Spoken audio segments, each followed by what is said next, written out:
오늘 역시 아버지에 대한 이야기를 할 거예요. 아버지에 대한 이야기를 한다는 것은 이렇죠. 정신분석의 관점에서, 락카니안 정신분석의 관점에서 프로이트도 마찬가지고, 이 아버지의 개념이 어떻게 우리에게 무의식의 억압을 실행하는지 혹은 거세를 실행하는지, 자, 이런 부분에 대해서 여러분들에게 보다 심층적인 내용들을 전달해 드릴 텐데, 그 락강이 과거에 네 번째 세미나죠. 1950년대 중반에 진행했던 네 번째 세미나에서 1957년인가요? 56년에서 57년 사이에 진행했던 그 세미나인 것 같은데, 거기서 그 대상관계라는 제목의 텍스트였죠. 거기서 아버지의 기능을 세 가지로 나누어서 언급을 한 일이 있습니다. 그때 상징, 상상, 실제 아버지라는 개념으로 나누어서 설명을 했던 일이 있는데, 이번에 세미나 17에서는 그 부분을 다시 불러와서 실제 아버지에 대한 언급을 하고 있죠. 자, 그 내용도 여러분들에게 환기해 드리면서 강의를 진행해 나가면 이렇습니다. 지난번 수업에서 제가 여러분들에게 그런 이야기를 했어요.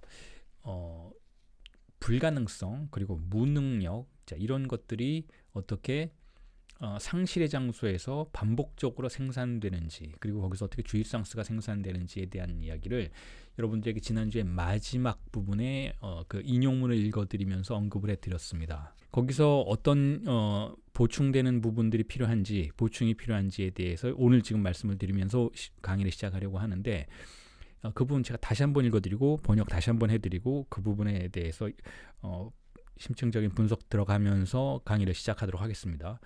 자, 이렇습니다. Cette création répétitive, cette inauguration d'une dimension dont s'ordonne tout ce dont va pouvoir se juger l'expérience analytique, ceci peut aussi bien partir d'une impuissance originelle, de celle pour tout dire de l'enfant, loin qu'elle soit la toute puissance.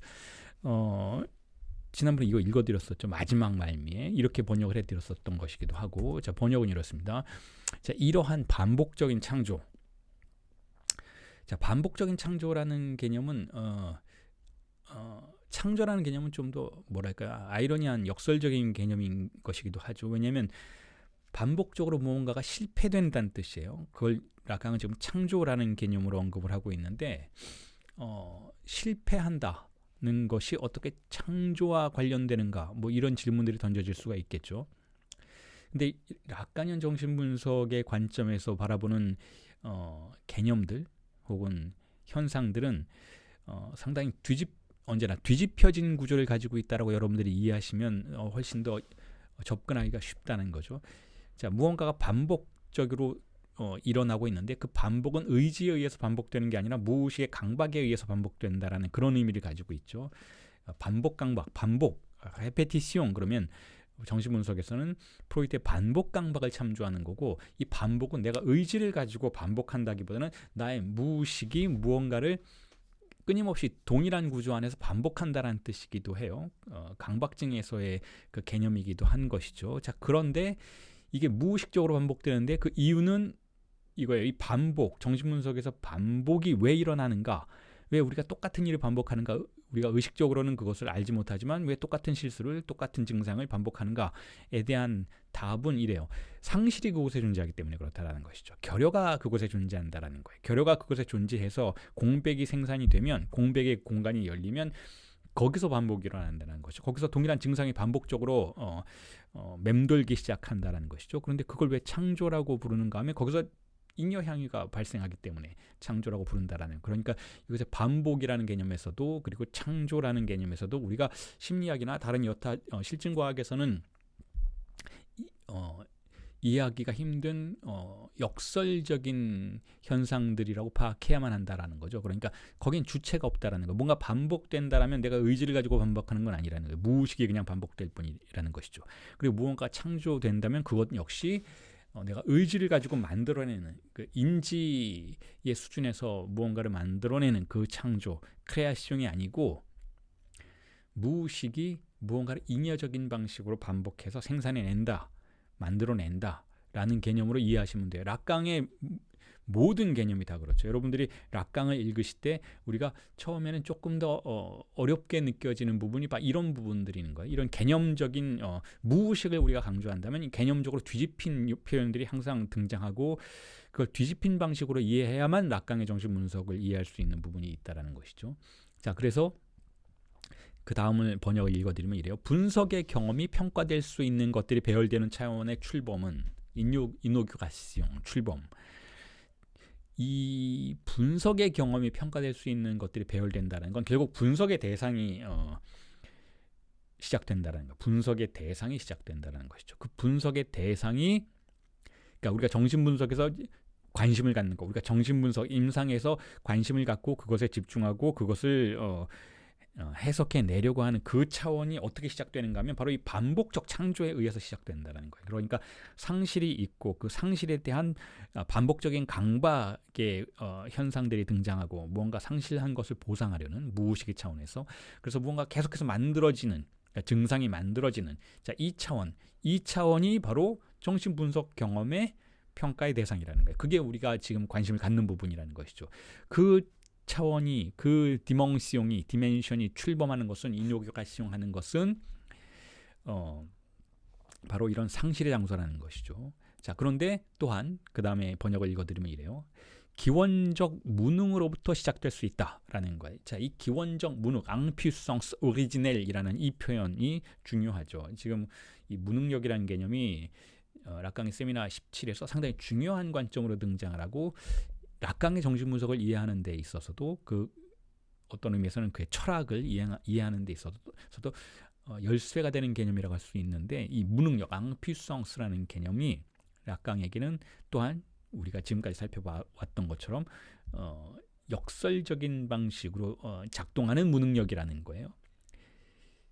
자, 지난주에도 제가 이 말씀을 드렸죠. 이러한 무능은 아이와 관련해서는 전능이 하는 것과는 거리가 멀다라는 거예요. 우리가 아이의 존재에 대해서 우리의 무의식은 아이와 같은 것이잖아요. 우리의 무의식은 성인이라는 개념을 가질 수 없다라는 것이죠.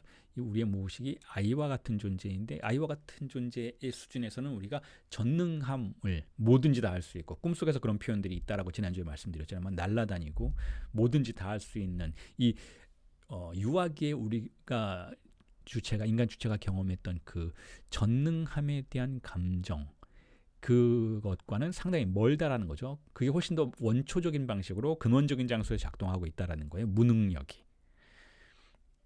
그 무능력이 어떻게 기능하는가에 대해서 또한 락강이 지금 이 부분 이 스타피엘레 판본의 세미나 8회, 세미나 17회 8강에서의 74페이지에서는 이렇게 이야기하고 있지만 뒤에 가서도 이런 표현이 등장해요. 그 무능력이야말로 조금 전에 제가 여기서 써놨잖아요. 무능력이야말로 진리를 보호하는 기능을 가지고 있다라는 거죠. 자, 이게 굉장히 역설적인 표현이기도 하고 또한 락강이 바라보는 세계관이기도 하고 락강이 개념을 연결시키고 전개시켜 나가는 표현법이기도 하죠. 이런 틀을 통해서 우리를 바라보면 우리가 이전에 가지고 있었던 인문학 혹은 실증과학의 관점에서는 전혀 포착할 수 없었던 부분들을 포착해내는 그런 문법을 사용하는 것이죠. 이게 락강적 문법이라고 볼 수가 있다는 거예요. 무능력이 진리를 보호한다라는 이런 표현을 통해서 우리가 뭔가를 파악해내고 뭔가를 이해할 수 있는 보다 가까운 장소에서 그 진리를 이해할 수 있는 그 대상을 이해할 수 있는 가능성을 주는 그런 표현법이라는 거죠.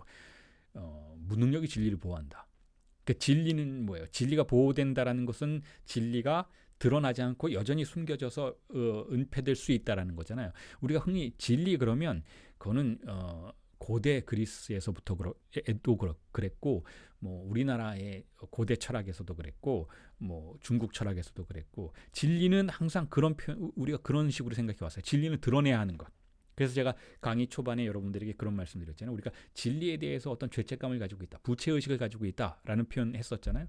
진리가 있고 지금 이곳에는 없지만 어딘가에 진리가 있고 진리가 어딘가에 있다면 우리는 그걸 찾아내야만 할 것만 같은 그런 뭐랄까요? 의무감에 항상 사로잡히는 기이한 욕망의 구조를 인간은 가지고 있다라고 말씀을 드렸었잖아요. 왜 그럴까? 왜 진리를 찾아내야 할까? 왜 진리를 드러내야 할까? 우리는 그런 어떤 의미에서는 공격성을 가지고 있다라는 거. 진리를 파고 들어서 그것을 끄집어내야만 하는. 자, 그런데 그게 안 된다는 거죠. 그게 잘 안 된다는 거죠. 그러니까 우리는 진리에 관해서는 어떤 종류의 능력보다는 무능력을 더 많이 가지고 있다라고 설명할 수 있어요. 그런데 진리의 관점에서 보면 뭐예요? 진리는 자신을 드러내고 싶지 않아 하죠. 그게 진리예요. 진리가 자신을 마구 드러내고 싶어 한다면 그건 진리가 아니죠. 구도 속에서 보자면, 욕망의 구도 속에서 보자면 그렇다라는 거예요. 우리가 욕망의 구도 속에서 진리를 바라보면 진리는 자신을 드러내고자 하지 않기 때문에 진리처럼 보이는 거예요. 만약에 진리가 아무 데서나 자기를 막 옷을 벗어버리고 자신의 본 모습을 드러내려고 한다면 우리는 그걸 진리로 보지 않으려고 하는 그런 경향을 가지고 있다는 것이죠. 진리는 항상 자신을 은폐시키려고 해요. 그게 진리의 속성이죠. 그리고 우리의 욕망은 그것을 찾아내서 끄집어내려고 하죠. 그게 우리가 의식의 수준에서 진리를 바라보는 관점인데, 기이하게도 우리의 우리의 무의식의 수준에서는 어떤 의미에서는 우리가 가지고 있는 무능력이 그 무능력을 통해서, 무능력에 의해서 진리가 보호된다라는 구도로 이해해 볼 수 있다는 거죠. 자, 이런 구도 안에 있다는 거예요. 우리는 무능력, 앙피성스라는 것을 가지고 있는데, 그런 현상 안에 휩쓸려 들어가는 경향을 가지고 있는데, 그 앙피성스, 무능력이라는 것이 진리를 보호한다라는 거. 이 앙피성스라는 단어는 성불구라는 단어이기도 해요. 성불구를 표현할 때도 이런 성무능력을 표현하기도 하죠. 그런 의미에서 어떤 의미에서 우리 모두는 다 성불구 안에 들어가 있어요. 성적 무능 안에 들어가 있어요. 왜일까요? 성적 무능력이 주의상스를 보호하니까. 만약에 우리가 성적으로 전능하다면, 언제든지 주의상스에 도달할 수 있다면, 언제든지 오르가즘에, 극단적인 오르가즘에 도달해서 모든 것을 향유할 수 있는 그런 수준으로 우리가 주의상스를 획득할 수 있다면 모든 게 파괴된다는 거예요. 어머니에게도 접근하겠죠. 모든 우리가 주의상스라고 생각하는 모든 것에 접근해서 그걸 향유해버리겠죠. 근데 그런 일은 벌어지지 않는다는 거예요. 왜냐하면 우리는 억압되어 있으니까. 그래서 이 억압된 세계가 유지되려면, 이 억압된 세계가 문명인 것이잖아요. 이 억압이 결국 억압의 구조 안에서 정교하게 자신의 집을 짓고 구도를 만들고 구조를 만들고 이 도시를 만드는 이 무능력의 틀 안에서 우리가 살아가고 있는데, 만약에 우리가 주입상수에 마구 접근할 수 있게 된다면 결국 모든 구조의 토대가 무너져 버리겠죠. 그럼 무너지는 세계 속에서는 결국 진리는 보호받지 못한다라는 거예요. 그런 의미에서 무능력이 우리를 보호한다. 자, 그렇게 이해해 볼 수 있다라는 거예요. 그래서 이 구도를 지난주에도 설명드렸지만 이렇게 해명해 볼 수 있다라는 거죠. 우리가 요구하는 것, 요구하는 차원이 있어요. 요구하는 것은 우리의 무의식의 욕망을 표현하는 것이죠. 우리의 무의식의 욕망을 표현하는 것이죠. 하지만 이 요구는 언제나 지난주에 말씀드렸던 것처럼 상실을 초래해요. 왜냐하면 이 요구는, 무의식의 무언가에 대한 욕망은, 이 X로서의 욕망은 언어로서, 요구는 언어의 구조 안에서 기표현설 속에서만 표현될 수 있잖아요. 말로 표현되는 거니까. 말하지 않으면 우리가 알 수가 없다라는 거죠. 말하지 않으면 알 수가 없어요. 그래서 말로 표현을 하는데, 그 말로 표현하는 과정 속에서 이 무의식의 주입상과 언어의 이질성 때문에, 언어는 실제가 아니니까, 그렇기 때문에 항상 빠져나가는 것이 존재한다는 거죠. 말로 해버리면 빠져나가는 것이 존재했을 때 우리는 무엇을 느끼나요? 무능력을 느끼게 되는 것이죠. 내가 표현할 수가 없었다. 제대로 표현할 수가 없었기 때문에 그 제대로 된 요구를 획득하지도 못했다라고 무능력을 느끼게 되는 것이죠. 그게 증명된다라는 거예요. 그래서 모든 요구는 언제나 실패할 운명이다라고 이야기가 될 수가 있는 것이죠. 자, 이 구도가 그대로, 여러분, 이 구도가 그대로 정신분석 임상의 상황으로 들어가도 사실은 이 요구라는 것은 분석가에게 내담자가 하는 요구의 구도 속에 들어가는 것이죠. 그렇게 우리가 바로 해석해서 이해해 볼 수 있는 것이죠.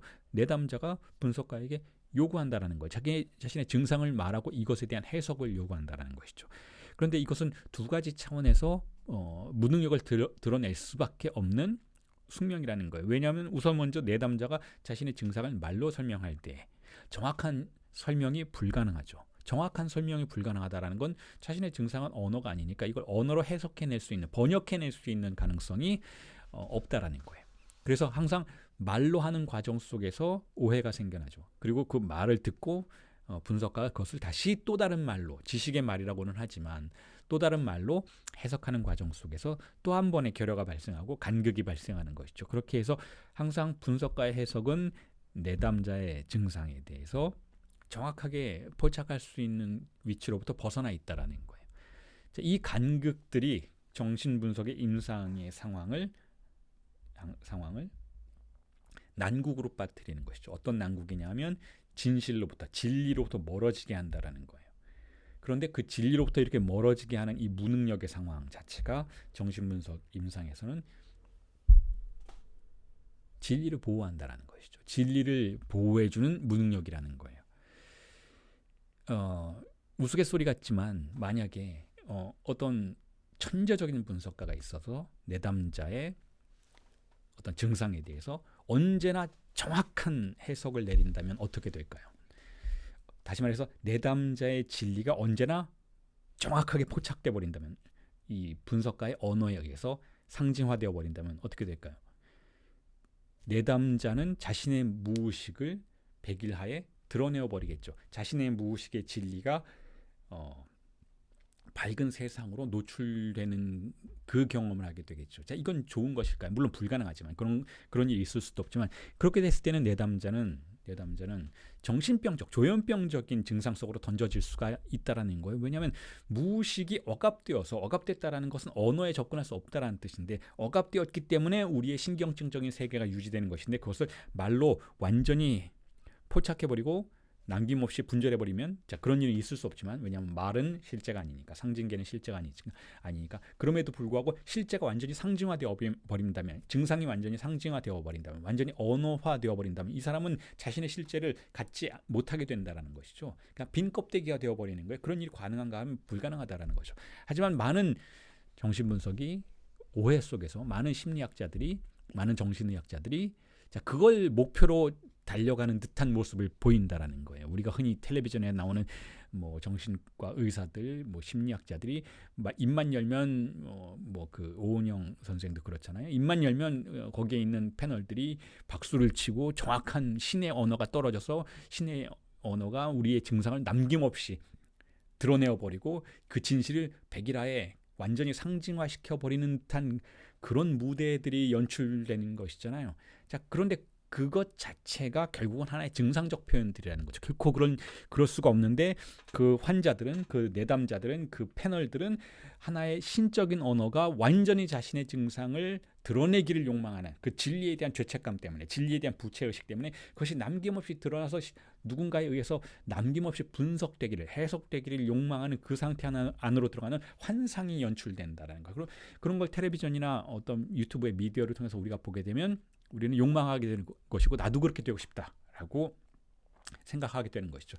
나의 무의식이, 나의 증상이, 혹은 나의 요구가 관철되기를, 나의 진리가 드러나기를 모두가 욕망하기 때문에 그렇다라는 거예요.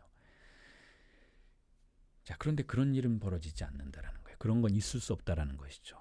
정신분석은 최소한, 라카니안 정신분석은 최소한 그러한 관점에서 이 무능력이라는 개념을 현실로 인정하고 오히려 그것이 우리의 진리를 보호한다라는 역설적인 표현을 쓴다라는 것이죠. 왜냐하면 그게 사실이니까. 자, 그리고 그 무능력의 체감과 함께 다시 이제 일반적인 무의식의 현실로 돌아오면, 자, 무능력의 체감과 함께 우리가 주의상스를 온전히 표현할 수도, 요구할 수도, 향유할 수도 없다라는, 즉 우리는 상실한다라는, 그 주의상스를 상실했다라는, 자, 그런 체감과 함께 반복적으로 일어나는 일이 바로 잉여향유의 발생이라는 거예요. 우리가 커다란 주의상스, 완벽한 그것을 가질 수 없다면 그 곁에서 발생하는, 그 상실의 장소에서 발생하는 잉여적인 것을 탐닉할 수는 있다라고 생각한다라는 것이죠. 자, 그걸 상실이 육화된다라고 표현해요. 펑드르코라는 표현을 쓰죠. 육화된다. 상실이 어떤 하나의 실증적인 무엇이 되어서 출현한다라는 거예요. 잉여향유라는 건 실증적인 것이니까. 상실 자체는 실증적인 것이 아니잖아요. 그건 부정적인 것이죠. 그것은 없는 것이죠. 요철이라면 그 움푹 패인 장소와 같은 것이죠. 자, 그런데 그곳에서 무언가가 반복되면서 그러한 상실의 경험이 반복되면서 실증적인 것이 발생을 한다라는 거예요. 그게 잉여향유라는 것이죠. 그러니까 우리가 상실 그리고 요구의 실패 속에서도 어떤 종류의 쾌락이 발생하는 것은 사실이라고 이해해 볼 수 있다라는 거예요. 자, 그런 의미에서 다시 정신분석의 임상의 공간으로 돌아오면 정신분석의 임상의 공간이란 무엇인가 하면 바로 요구와 실패가 반복되는 것이고 그 안에서 잉여향유가 발생하는 것이다라고 볼 수 있어요. 그러한 구도 안에서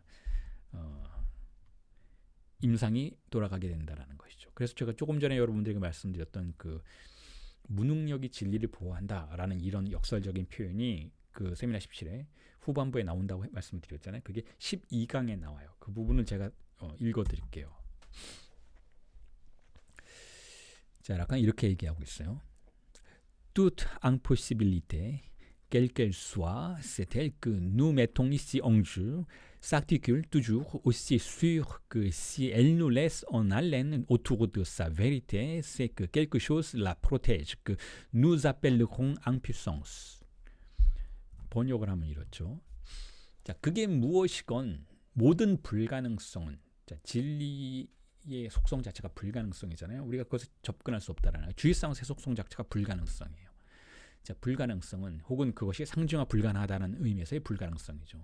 그래서 제가 이 불가능성이나 앙포시빌리티 불가능성이라는 개념은 아버지의 죽음에 관련해서 말씀드릴 때 집중적으로 설명을 드렸었죠. 이 불가능성은 그게 바로 여기서 우리가 다루려는 것인데 그것은 언제나 다음과 같이 확실하게 규정됩니다. 즉 만일 그것 불가능성이 우리를 그 자신의 진리에 주목하여 숨죽이게 만드는 것이라면 그렇다면 우리가 무언가 우리가 무능력이라 부르는 것이 그것을 진리를 보호한다는 게 확실하다고 말입니다.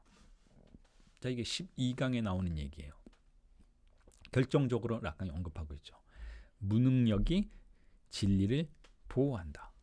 우리가 진리의 근처에서 어날렌 숨을 이렇게 가다듬으면서 숨죽이면서 진리를 붙잡으려고 할 때, 진리를 획득하려고 할 때, 그것을 상징화하려고 할 때, 그것을 해석하려고 할 때, 혹은 그 주의상스를 향유하려고 할 때, 온전히 그걸 끌어안으려고 할 때, 우리를 그리로 가지 못하게 하는 게 있다라는 거예요. 우리의 무의식의 구조 안에는 그런 작용이 있다라는 것이죠. 대단한 작용은 아니에요. 어떤 작용인가 하면 바로 무능력이라는 작용이라는 것이죠. 우리가 항상 능력을 가지고 있다면 우리가 그 성도착의 어떤 신처럼 능력을 가지고 있다면 우리는 진리를 손에 움켜쥐겠죠. 진리를 손에 움켜쥐는 순간 어떻게 될까요? 신경증의 구도는 붕괴되어 버리겠죠. 그리고 세계는 억압으로부터 벗어나겠죠. 자, 그런 일은 벌어지지 않는다라는, 우리는 무능력 안에 있다라는 거. 이 무능력 안에. 자, 이런 구도는, 이런 표현은 여러분 우리가 굉장히 많은 영역에서 인간이 보여주는 행태들을 이해하고 분석할 때 상당히 유용한 구도라고 볼 수가 있어요. 그러니까 무능력이 진리를 보호한다라는 이 개념. 우리 흔히 보세요. 우리 흔히 정치적인 공간에서 이야기를 할 때, 그러니까 현실 정치 말씀드리는 거예요. 혁명 정치 말고 정치적인 공간에서 이야기를 할 때 지금 우리나라 정치 현실도 그렇고 미국도 그렇고 그게 독재 국가이건 민주 국가이건 독재 국가에서는 뭔가 더 이런 진리라는 환상을 더 강력하게 작동시키는 것 같아요. 그런데 민주 국가에서는 이런 우리가 느낌을 받게 되죠. 뭔가 잘 되지 않는다. 여당과 야당이 맨날 싸우고 우리가 원하는 그 진리가 실현되지 않는다. 마치 그 진리가 실현될 가능성이 언젠가는 있을 것처럼 우리는 그렇게 생각하는 것이죠. 뭔가가 우리나라를, 우리 공동체를 우리가 꿈꾸는 방향으로 완전히 실현시킬 수 있는, 자, 그런 가능성이 있을 것처럼 우리는 항상 생각한다라는 거예요. 그런데 우리가 현실 정치 공간에서 만나게 되는 현상은 뭔가요? 무능력이죠. 여당도 무능력하고 야당도 무능력해요. 그런데 그 무능력이 오히려 이 공동체의 진리라는 개념으로부터 우리의 주체들을 보호하는 개념이라고 역설적으로 생각해 볼 수 있다는 거예요. 우리가 만약에 그 공간으로 들어가면 우리는 우리가 알던 세계 바깥으로 나가버리는 것이 돼요. 우리가 만약에 그 진리에 완전히 접근해버려서 그 진리를 터치하게 되면 우리가 주입상사라고 생각하는 온전한 행복, 우리 공동체의 온전한 실현, 행복, 완벽함, 우리 국가에, 우리 공동체에, 인류의 완전한 장소로 들어가는 그런 일들이 가능하다라고 전제해 본다면, 그렇다면 그렇게 되는 순간 우리가 알고 있는 세계는 붕괴되어 버리는 것이죠. 우리가 알고 있는 세계는 그런 일이 벌어지는 세계는 아니었다라는 거예요. 우리는 항상 소설 속에서, 영화 속에서나 그런 일들을 경험하는 것이지, 우리가 알고 있는 세계는 그런 일이 벌어지는 장소가 아니었다라는 거죠. 억압된 장소는 무능력에 의해서 작동하는 장소였다라는 거예요. 그런데 우리는 항상 정치 공간에서, 정치 슬로건 속에서 그러한 무능력을 넘어설 수 있는 능력자의 도래를 바라는 것이죠. 그런 능력자가 도래했을 때는 어떤 일이 벌어지나요? 결국은 독재 국가가 형성이 되는 거죠. 그런 능력자가, 자신을 그런 능력자로 제시하는 사람이 등장하면 우리가 알고 있는 시스템은 붕괴되어 버려요. 그리고는 뭔가 독재적인 방식으로, 왜냐하면 그 사람은 능력자이니까, 우리가 알지 못하는 걸 그 사람을 알고 있으니까 우리의 의지나 우리의 생각과는 상관없이 무언가를 실현시켜버린다라는 거죠. 그걸 바로 그렇게 무언가가 실현됐을 때 우리는 그것을 진리가 실현된 것을 받아들일 수 있냐라는 문제인 것이죠. 그렇지 않다라는 거예요. 대부분의 독재 정권이 등장할 때 그런 구도를 사용한다는 거죠. 기존에는 무능력이었다. 무능력이 우리를 지배했다. 하지만 나는 당신들에게 쥐상스를 가져다 주겠다. 우리가 공동체가 꿈꾸던 그것을 즉각 이 순간 당신들에게 선사해 주겠다라는 그런 레토릭 안에서 작동하는 것이 대부분의 독재적 현상들인 것이잖아요. 그런 현상은 결코 벌어지지 않는다라는 거죠. 결국 그런 현상이 벌어져도 몇 년이 지나면 그것이 우리가 꿈꾸던 것이 아니었다라는 걸 알게 된다라는 거예요. 그 역시 무능력자라는 것을 우리는 다시 배우게 된다라는 거죠. 여러 가지 방식으로 우리는 그런 무능력이 진리를 보호한다라는 틀 안에서 세상을 이해해 볼 수 있을 것 같아요. 예를 들면 제가 일전에도 그런 얘기 말씀드렸잖아요. 어떤 소설가가 정말 자기가 쓰고 싶은 게 있다라는 욕망을 가지고 있다라면, 그래서 그 소설가가 글을 쓰는 과정에서 어떤 신적인 언어의 능력을 갖게 되어서, 그렇지 않다면 그런 일은 벌어지지 않을 테니까 자기가 진정으로 원하는 걸 썼다라고 생각해 보세요. 자신의 존재를 완전히 표현했다라고 생각해 보세요. 그럼 거기서 끝나는 거예요. 더 이상 이 사람은 쓸 필요가 없는 거죠. 즉 소설가로서의 죽음을 맞이하게 되는 것이죠. 그렇지만 그런 일은 벌어나지 않기 때문에, 즉 그 소설가는 무능력 안에서 자신의 욕망을 계속해서 추구할 수밖에 없기 때문에 그 사람은 계속 소설가로서, 글 쓰는 사람으로서 남아있게 된다는 거예요. 그렇지 않다면 그 사람이 만약에 능력에 도달한다면, 무능력이 아니라 혹은 가능성에 도달한다면 자신의 욕망이 진정으로 원하는 것을 언어로 표현했고 거기서 끝나버릴 거라는, 더 이상 쓸 게 없어요. 그 사람은 완벽한 무언가를 썼기 때문에. 물론 이따금씩 그렇게 말하는 사람들이 있죠. 예술가들 중에서 뭔가 좀 과대망상적인 그런 욕망 속에 있는 사람들이 자신은 어떤 굉장히 대단한 소설을 썼고 멋진 소설을 썼고 완벽한 소설을 썼기 때문에 더 이상 나는 소설을 쓸 수가 없다. 왜냐하면 그게 완벽한 것이었기 때문에. 어떤 의미에서 그건 맞는 얘기예요. 완벽한 것을 쓴 다음에는 더 이상의 글을 쓸 수는 없어요. 근데 사실 완벽한 소설이라는 건 존재할 수가 없는 것이죠. 왜냐하면 소설이라는 건 언어인 것이니까. 어떤 그게 소설이건 철학책이건 인문학책이건 그게 무엇이 되었건 간에 완벽한 텍스트란 존재할 수가 없는 것이죠. 왜냐하면 그 완벽한 텍스트가 레퍼런스로 삼고 있는 것, 즉 대상으로 삼고 있는 것은 우리의 삶인 것이잖아요. 우리의 존재인 것이잖아요. 텍스트 자체는 그 존재를 완벽하게 포착할 수 없다라는 무능력 안에서만 기능하는 것이기 때문에, 자, 그런 의미에서 그렇게 누군가가 말했다면 그건 그냥 과대망상증이라고 볼 수밖에 없다라는 거죠. 자, 그래서 제가 텍스트에 대한 해석을 이렇게 써놨습니다. 실제라는 것은 그게 언어가 레퍼런스로 삼는 것이죠. 우리를 욕망하게 만들고 진리가 거기에 있다라고 우리를 생각하도록 만드는 무엇이 실제예요. 자, 그게 사실은 인간의 특수성이에요. 인간이 언어로 욕망하고 사유하기 시작함으로써 발생하는 구도라는 거죠. 동물들의 세계에선 실제가 겨냥되지 않아요. 그냥 살아가면 되는 거죠. 근데 우리는 실제를 항상 가정하는 태도로 상징기 안에서 살아가게 되는 것이죠. 우리가 언어로서 생활하고 언어로서 삶을 살아갈 때 우리는 항상 이런 생각을 하게 돼요. 실제라는 게 있다. 정말 진짜 무언가가 저기에 있다라고 생각하게 돼요. 그리고 이쪽은 가짜다라고 생각하게 되는 것이죠. 그래서 진리의 이름으로 무언가를 욕망하게 되는 것이죠. 진리는 거기에 있다라고 생각하는, 진리는 이거 상징계에 있는 것이 아니고 실제에 있다라는 욕망의 구도 안에 들어가서 살아가게 되는 것이죠. 하지만 우리는 또한 그런 욕망 안에서 살아가지만 그 진리에 접근할 수 없는 감정, 없을 것만 같은 감정을 통해서 또한 살아가요. 그게 무능력이라는 거예요. 진리가 우리에게 무능력을 부여하는 것이죠. 그렇게 함으로써 자신의 불가능성을 유지하고 보호한다라고 락강은 표현하고 있는 거예요. 이 구도 안에서 그런 용어들이 사용될 수 있다는 것이죠. 불가능성, 진리, 무능력, 보호, 자, 이런 용어들이 사용되는 방식으로 락강은 지금 실제와 상징계, 언어의 존재와 주이상스, 억압된 것과 억압의 대상, 억압된 우리들과 그 억압의 대상, 이런 구도들을 이해해 볼 수 있는 개념들을 우리에게 던져주고 있는 것이죠. 굉장히 뛰어난 용어들이에요. 이런 용어들을 가지고 우리가 우리 자신을 생각하면 훨씬 더 단순 명료한 혹은 단순 무식한 실증과학적인 세계로부터 벗어나서 우리의 존재에 대해서 더 풍부한 이해에 접근할 수 있게 된다라는 것이죠. 흔히 여러분들이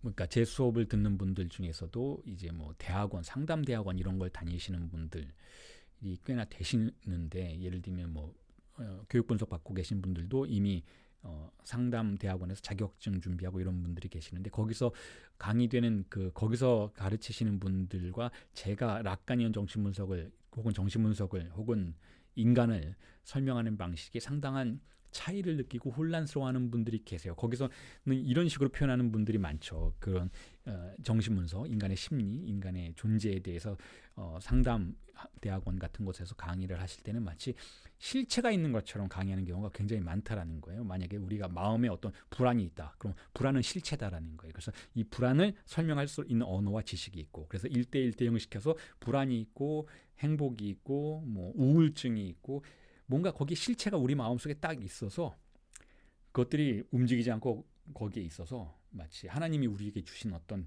실체를 우리가 마음속에 품고 사는 것처럼, 그래서 상담대학원 그런 학과들에서는 그 실체들 하나하나 설명하고 그것에 연관되는 연관관계들을 언어로 설명할 수 있는 것처럼, 한마디로 마음의 실증주의라고 볼 수 있는 그런 관계 속에서 인간의 존재와 정신과 영혼을 설명하려고 하는 그런 레토릭들이, 담론들이 흔하게 발견된다라고 생각을 하세요. 그래서 그런 강의를 듣고 있는 분들이 이 락가니언 정신분석의 이런 강의를 들으면 상당히 혼란스러워하시죠.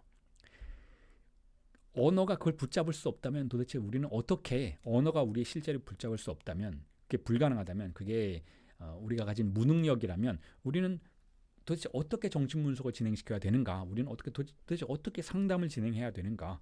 모든 것들은 다 왜곡될 것이고 무능력 안으로 빠져들어갈 것이고, 그와 같은 난국 속에서 우리는 어떻게 사람을, 인간을, 존재를, 영혼을, 무의식을 다룰 수 있는 것인가? 라는 질문들을 하게 되시는데, 자, 그게 바로 가장 건강한 질문이라는 거예요. 그 1대1 대응하는 식으로, 뭐 성격 테스트하는 식으로 인간이 그렇게 쉽사리 드러나는 존재라면 사실은 그런 구도 속에서 인간을 단순화시키고 굉장히 많은 영역에서, 굉장히 많은 상담의 영역에서, 심지어는 굉장히 많은 정신분석의 영역에서 인간을 단순화시키고 인간을 축소시켜서 다른 많은 영역들을 볼 수 없게 만드는 것이 사실이기는 하지만, 자, 그럼에도 불구하고 그렇게 하면 뭔가 일이 쉬운 것처럼 되는 건 사실이지만, 그러니까 일이 어렵게 되지 않고 쉽게 만들어지는 것처럼 보이는 건 사실이지만, 결국 그건 인간을 오해하는 굉장히 단순 무식한 접근법이라는 거죠. 인간은 그렇게 우리가 언어를 쓰는 방식으로 우리의 신체를 가지고, 언어가 아닌 신체를 가진 우리가 태어나서 언어를 사용하는 공간 안에서 우리가 욕망하게 되고, 혹은 억압받게 되고, 혹은 증상 때문에 고통받게 되는 이런 구도 안에서는 훨씬 더 복잡한 방식으로 우리가 작동한다. 우리의 존재가 훨씬 더 복잡한 구조 안에서 운용된다라는 것이죠. 자, 그러니까 복잡하지만 훨씬 더 우리의 존재를 풍부하고 정확하게 이해할 수 있는 다양한 용어들을 끌고 들어와서 우리를 파악해 볼 필요가 있다라는 거예요. 그러니까 너무 어렵다라고, 락가니언 정신분석이 너무 어렵다라고 말씀하시는 분들을 제가 충분히 이해하지만, 락가니언 정신분석이 어려운 게 아니고 우리 존재가 어렵다라고 이해해 주셨으면 좋겠다라는 거예요. 우리는 그 단순한 존재가 아니라는 것이죠. 자, 그 다음 이야기는 이제 실제의 아버지에 대한 언급을 다시 더 이어나가 보도록 하겠습니다. 이 실제의 아버지라는 거 제가 조금 전에 말씀드렸잖아요. 락강이 1950년대 세미나 네 번째 세미나에서 대상관계라는 홀라시옹 도브제라는 그 세미나 타이틀을 가지고 있는 세미나에서 아버지를 세 가지 구조로 나누었다.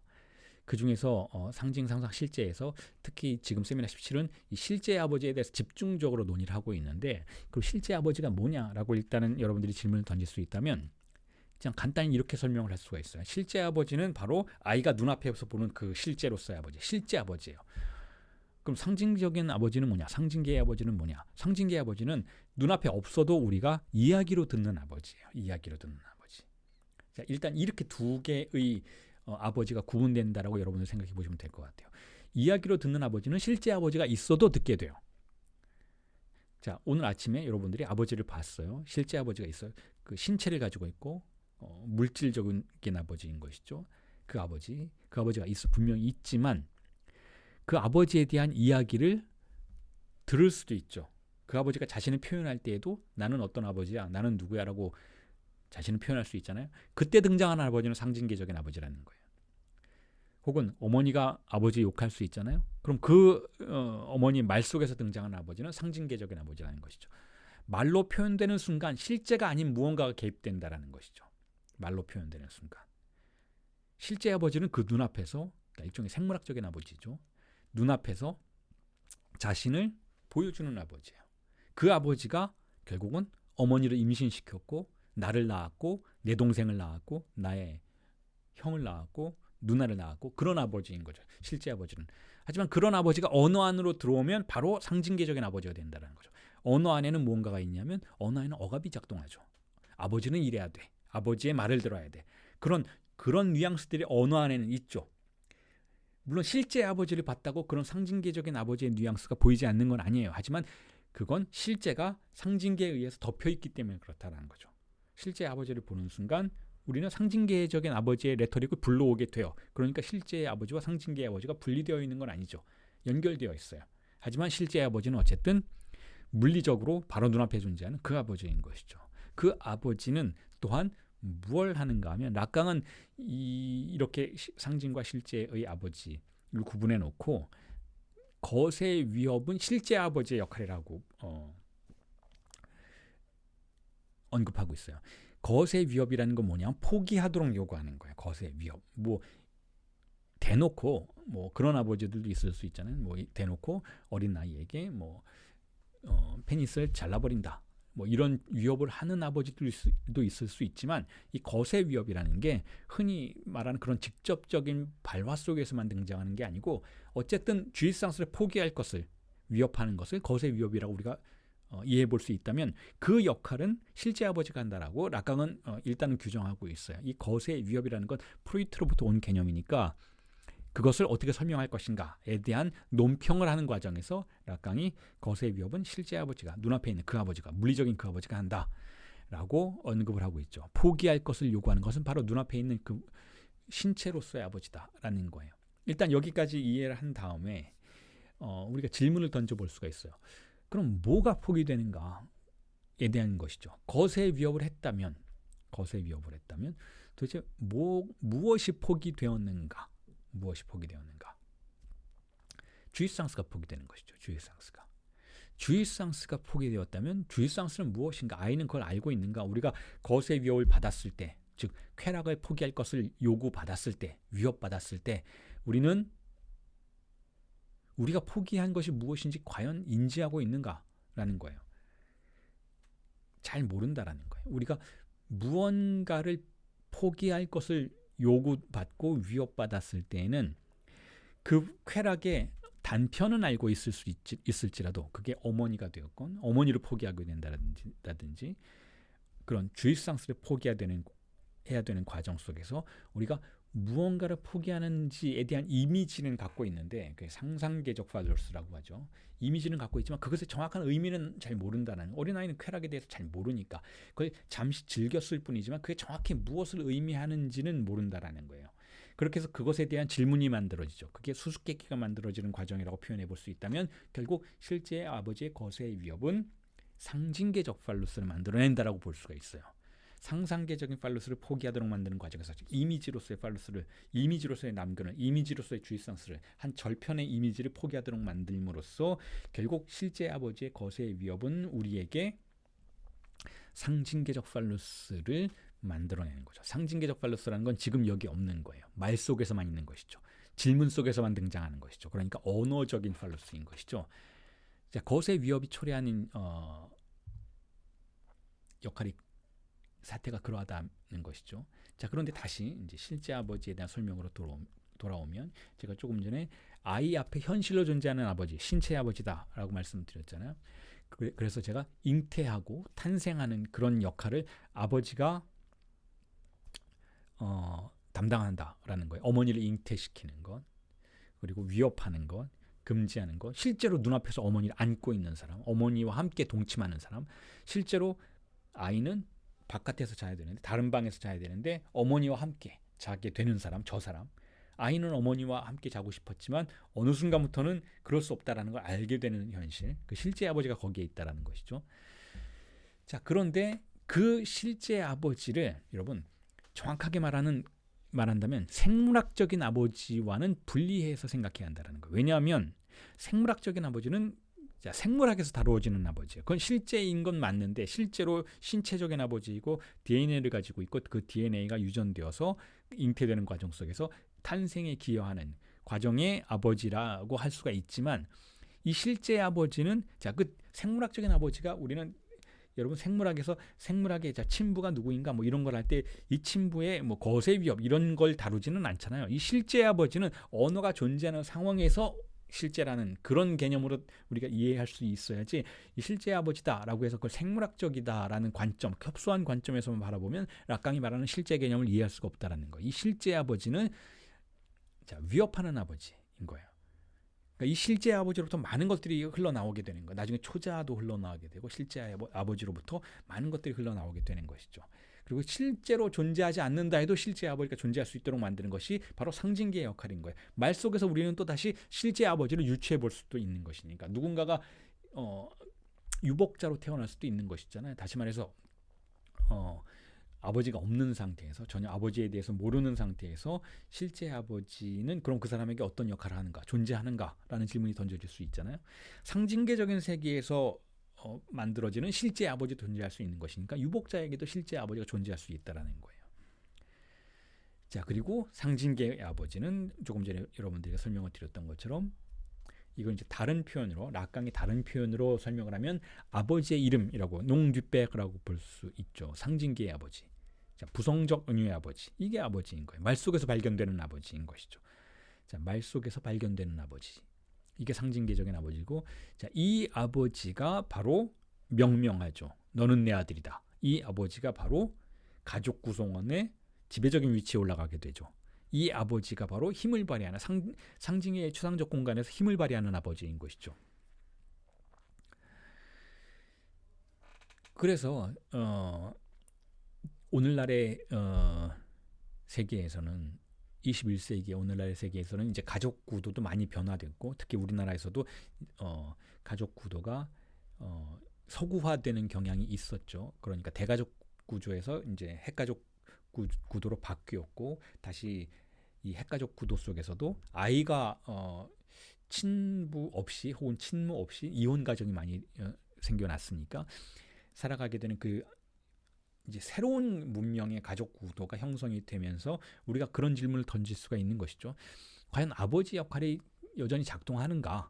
이 프로이트나 락강의 정신 분석이 이렇게 부성 중심적인 방식으로 인간을 파악해 왔었는데 이런 구도가 여전히 작동하는가에 대한 질문이 던져질 수가 있는 것이죠. 나중에 다시 한번 말씀드리지만 락강도 그런 질문을 던져왔던 거예요. 이제 가족 구조가 바뀌면서 아버지의 기능이 과연 예전처럼 작동하는가? 그렇지는 않을 수 있다라는 거예요. 그렇지는 않을 수 있다라는 거죠. 하지만 이 상징계적인 아버지의 역할은 여전히 어떤 의미에서 중액에서 작동하고 있다라고 볼 수가 있다라는 것이죠.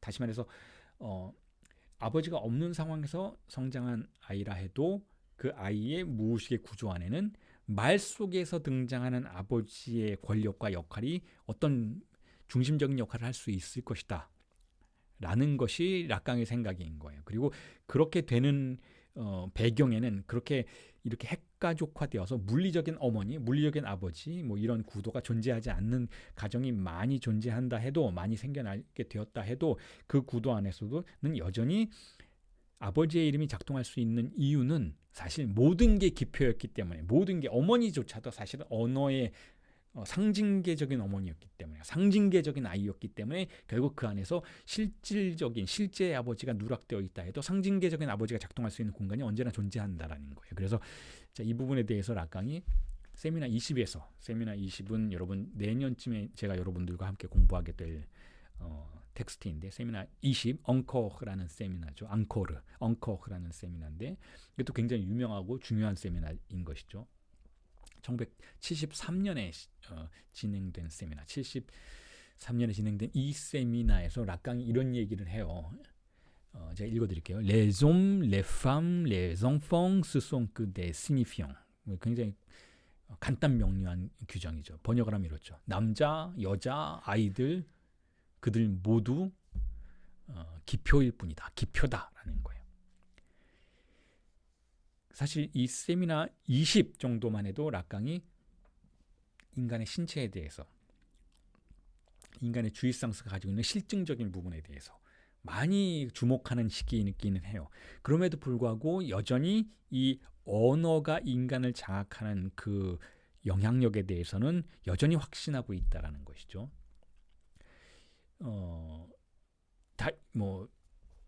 세미나 20 얘기가 나왔으니까 여담처럼 한마디만 덧붙이면 이래요. 지금 제가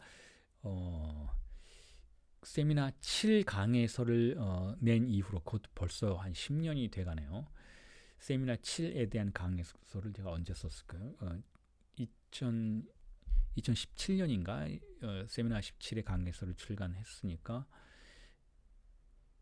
뭐 10년은 아니라도 꽤 됐죠. 근데 그 이후로 세미나 11 강해서를 썼고, 지금 세미나 17 강해서를 여러분들과 함께 공부하고 있고, 내년쯤에 이거 굉장히 지금 연기되어서 출간이 지연되고는 있지만, 이 세미나 17의 강해서가 내년쯤에 나오면 이제 락강의 후기에 대한 분석과 연구가 어느 정도 자리를 잡아가고 있는 그런 시기가 될 텐데, 여담처럼 한마디만 덧붙여서 말씀을 드리면 이래요. 락강의 정신분석 이론이 이론적인 변화들이 많이 진행되는 그런 연구의 궤적이라고 우리가 볼 수가 있는데, 특히 이 후기 락강이 아주 중요한 의미를 가지고 있다라고 저는 생각해요. 락강이 후기로 가면서 더욱더 성숙해졌고, 인간을 파악하는 방식이 더욱더 확장되었고, 더욱더 날카로워지는 부분이 생겨나기 시작한 것이죠. 특히 세미나 17의 즈음부터, 지금 우리가 공부하고 있는 17의 즈음부터 많은 변화들이 관찰되는데, 놀라운 점은 제가 이거 시작하면서도 말씀을 드렸지만, 이 모든 강의 시작하면서도 말씀을 드렸지만, 이 세미나 20이 쓰여졌던 시기는 1973년이니까 락강이 73세 되던 해라는 거예요. 다시 말해서 모두가 은퇴를 준비하고도 남을 그 시기잖아요. 근데 락강은 이제부터 더욱 날카로워지고 있다는 것이죠. 락강은 제가 이미 말씀드렸던 것처럼 세미나를 53세에 시작했어요. 그래서 제가 제 나이 말씀을 드리면서 저는 아직 시작도 안 했다. 제가 52세니까 말씀을 드렸잖아요. 이제부터 시작이다. 여러분들 중에서도 지금 50대인 분들이 계시다면 아직 시작도 안 한 거예요. 이제부터 시작일 수 있는 것이죠. 자, 그런데 이 후기로 갈수록 더욱더 날카로워지는 이 락강의 이론적인 여정은 제가 보기에는, 그리고 여러분들도 그렇게 생각하실 거예요, 그 놀라울 따름이라는 거죠. 나이가 들고 신체적인 능력이 소멸하지만 정신적인 영능은 더욱더 세공되는 듯한, 정교해지는 듯한 느낌을 받게 되는 것이고, 그 시작점, 그 날카로움의 그 시작점에 세미나 17이 있다라고 저는 생각한다라는 거예요. 그리고 이 20은 내년에 여러분들과 함께 공부하게 될 세미나 20은 더욱더 날카로운 락강 이론들이 발견되는 텍스트라고, 세미나라고 할 수가 있는 것이죠. 그래서 여러분들 중에서 에크리, 우리나라에 번역된 락강의 텍스트 중에 가장 방대한 게 최근에 번역되어서 나온 에크리인 것이잖아요. 그런데 아쉬운 점은 뭐냐면, 이 에크리는 1966년까지의 락강의 생각들을 담고 있어요. 그러니까 락강의 진짜 후기의 이론들은 거기에 없죠. 그래서 제가 에크리를 왜 여러분들 중에 많은 분들이 그런 이야기를 하세요. 왜 세미나는 그렇게 강의 수업을 하고 강의에서도 출간을 하는데 에크리에 대한 강의는 하지 않는가라고, 한국어로 번역되어 나와 있으니까 또 그 공부하기가 더 쉬울 텐데 왜 그걸 강의해 주지 않는가라는 말씀을 하시는 분이 있는데, 사실상 제가 지금의 관점에서 바라본다면 그 에크리가 쓰여지던 시점 1966년까지의 락강은 저의 진정한 관심사는 아니라고 말씀드릴 수밖에 없어요. 진짜 락강의 날카로움이 발견되고 진짜 정신분석에서 새로움이 출현하는 것은 사실상 아이러니하게도 그 에크리가 쓰여진 직후부터라는 것이죠. 1967년, 68년, 69년, 특히 69년, 70년 세미나 17이 진행되었던, 우리가 지금 공부하는 세미나 17이 진행된 그 시점들에서 락강의 진정한 반짝이는 보석과 같은 이론과 개념들과 경험들이 우리에게 전달되는 것이기 때문에 에크리를 제가 강의하지 않는 이유는 거기에도 있다라는 거예요. 자, 어쨌든 다시 돌아오면 이렇습니다. 세미나 20에서 이런 얘기를 하는 거예요. 아주 명백하게 얘기하는 거죠. 인간은 기표라는 거예요. 인간은 우리가 언어의 힘에 의해서 지배받고 언어를 통해서 우리를 표현하고 언어를 통해서 억압되고 언어를 통해서 상실되고 언어를 통해서 상실된 그 장소에서 잉여 향유를 생산해내는 한 인간은 기표라는 거예요. 기표. Les hommes, les femmes, les enfants, ce sont que des signifiants 이라는 거예요. signifiant, 기표라는 것이죠. 자, 그 다음 이야기를 이어나가 보면 이래요. 그래서 실제 아버지라는, 우리가 생물학적으로 존재하는 그 아버지, 우리가 현실에서 만나게 되는 그 아버지조차도 언어의 효과일 뿐이다 라고 락강이 언급을 하고 있어요. 이 인용문 읽어드리기 전에 이제 그런 질문이 생겨날 수 있잖아요. 그럼 상상계적인 아버지는 뭐냐? 그건 이미지로서의 아버지라고 보면 되실 것 같아요. 상상계적인 아버지는 뭐냐? 어떤 이미지로서의 아버지인가 하면 우리 사회가 만들어낸 이미지로서의 아버지, 그러니까 의미로서의 아버지인 것이죠. 그러니까 문화 속에서 등장하는 아버지인 것이죠. 아버지는 이래야 돼라고 어떤 고착된 이미지로서 우리가 비추어 볼 수 있는 대상을 상상계적인 이마지네의 아버지라고 볼 수가 있는 것이죠. 자, 그럼 실제 아버지가 언어의 효과다라는 언급을 했던 부분을 여러분들에게 읽어드리고 해석해드리겠습니다. C'est au niveau du père réel en tant que le père réel est un effet, une construction langagière. Comme d'ailleurs Freud l'a toujours fait remarquer, que le père réel n'a pas d'autre réel. Je ne dis pas de réalité, car la réalité, c'est encore autre chose. C'est ce dont je venais de vous parler à l'instant. Il n'est pas autre chose qu'un effet du langage. 번역을 하면 이렇습니다. 이는 실제의 아버지가 언어적 구조이자 하나의 효과라는 의미에서의 실제의 아버지의 차원입니다. 그러니까 실제의 아버지가 독자적으로 존재하는 생물학적인 대상을 말하는 건 아니라는 거예요. 정신분석은 그런 대상을 가정하지 않는다라는 것이죠. 흔히 우리가 최근 프로이트 정신분석을 이어받았다라고 하는 일단의 흐름들 중에서는 뇌과학을 중요시하고 생물학적인 차원과 정신분석, 프로이트의 정신분석을 연결해놓고 자, 이게 새로운 정신분석이다라고 주장하는 경향이 있는데, 자, 그건 사실상 새로운 정신분석이기보다는 실증과학에 먹혀버린 프로이트의 정신분석이라고 볼 수가 있어요. 그래서 많은 어떤 심지어는 그런 프로이트를 연구하는 우리나라의, 그러니까 미국에서 공부하고 온 어떤 연구자들, 교수들은 인간의 생물학을, 그래서 DSM-5를 공부해야 된다, 그걸 공부해서 정신분석과 연결해야 된다라고 생각하시고 그런 단체에서 DSM을, 정신진단 필람 체계를 의학자들이 생물학주의적인 방식으로, 특히 약학적인 방식으로 분석해 놓은 그 DSM을 열심히 공부시키는 그런 단체들이 있죠. 그런데 자, 그건 DSM을 공부해서 정신분석에 연결시키는 것이 아니고 DSM의 정신분석을 갈아넣는 그런 현실밖에 되지 않는다라는 것. 그 DSM은 실증적인 방식이고 철저하게 생물학주의적인 방식으로 인간의 뇌를 다루는 거예요. 그런데 거기는 어떠한 언어 효과도 존재하지 않는다라는 것이죠. 그 안에 정신분석, 프로이트의 정신분석을 연결시키는 것은 사실상 프로이트가 지금 여기서 방금 말씀드렸던 프로이트가 주목하게 만들었던 언어의 구조의 효과라는 것을 심각하게 포기하는 행동이라는 거예요. 근데 여러분들 중에 역시 상담대학원 다니시는 많은 분들이 그런 이야기 많이 들으셨을 거예요. 프로이트는 너무 옛날 거다. 구닥다리다. 이제 프로이트 공부할 필요 없다. 지금 뭐 100년이 지났으니까 다른 거 공부해야 된다. 프로이트는 너무 옛날 얘기죠. 라고 강의하시는 그런 연구자들, 교수들 이야기 들으시는 분들이 계실 텐데 저는 그런 이야기 들을 때마다 이런 생각이 들어요. 물리학자가 뉴턴 공부할 필요 없다. 뉴턴 지금 몇백 년 전 얘기냐. 뉴턴 하지 말고 양자역학만 하자. 자, 이런 이야기하는 것처럼 들린다라는 거죠. 뉴턴에 대한 이해가 없으면 양자역학을 이해할 수가 없어요. 그게 어떻게 다른지 양자역학만 보면 양자역학적인 방식으로만 물리학을 바라본다면 이게 원래 세계구나. 이렇게만 되는구나. 라고 생각하고 그것이 가지고 있는 현실 세계와의 간극을 이해할 수가 없다라는 거죠. 뉴턴은 어떻게 이 물리적인 세계를 실증적인 이 실제를 이런 논리의 구조 속에서 파악했고 양자물리학은 그것을 다른 관점에서 이렇게 파악했다라는 이 간극을 이해하지 못한다면 그리고 어떻게 하나의 이론이 대상을 파악할 때 자신을 정립시키는 그런 구도가 존재하는지를 이해하지 못한다면 과학 자체에 대한 편견 속에 빠져들 수밖에 없다라는 거예요. 그런 프로이트는 구닥다리다라고 이해하시는 분, 그렇게 말씀하시는 교수들은 이런 생각 가지고 계신 분들인 것이죠. 요즘 이론이 새롭게 등장한 이론이 그게 맞다라는 거예요. 그리고 이건 변하지 않을 것이다. 이건 구닥다리가 되지 않을 것이다 라는 거예요. 그런데 모든 이론은 여러분 다시 한번 말씀을 드리지만 상징계인 것이죠. 언어인 것이죠. 이 언어가 아무리 정확하게 대상을 포착한다 해도 이 언어가 가진 내부의 균열 때문에 시간이 지나면 그 균열이 커져서 이 실제는 빠져나가게 돼요. 자, 그게 이론과 대상의 관계인 것이죠. 이론과 실제의 관계인 것이죠. 이건 인문학이, 과학 철학이 우리에게 밝혀준 가장 근본적인 차원이에요.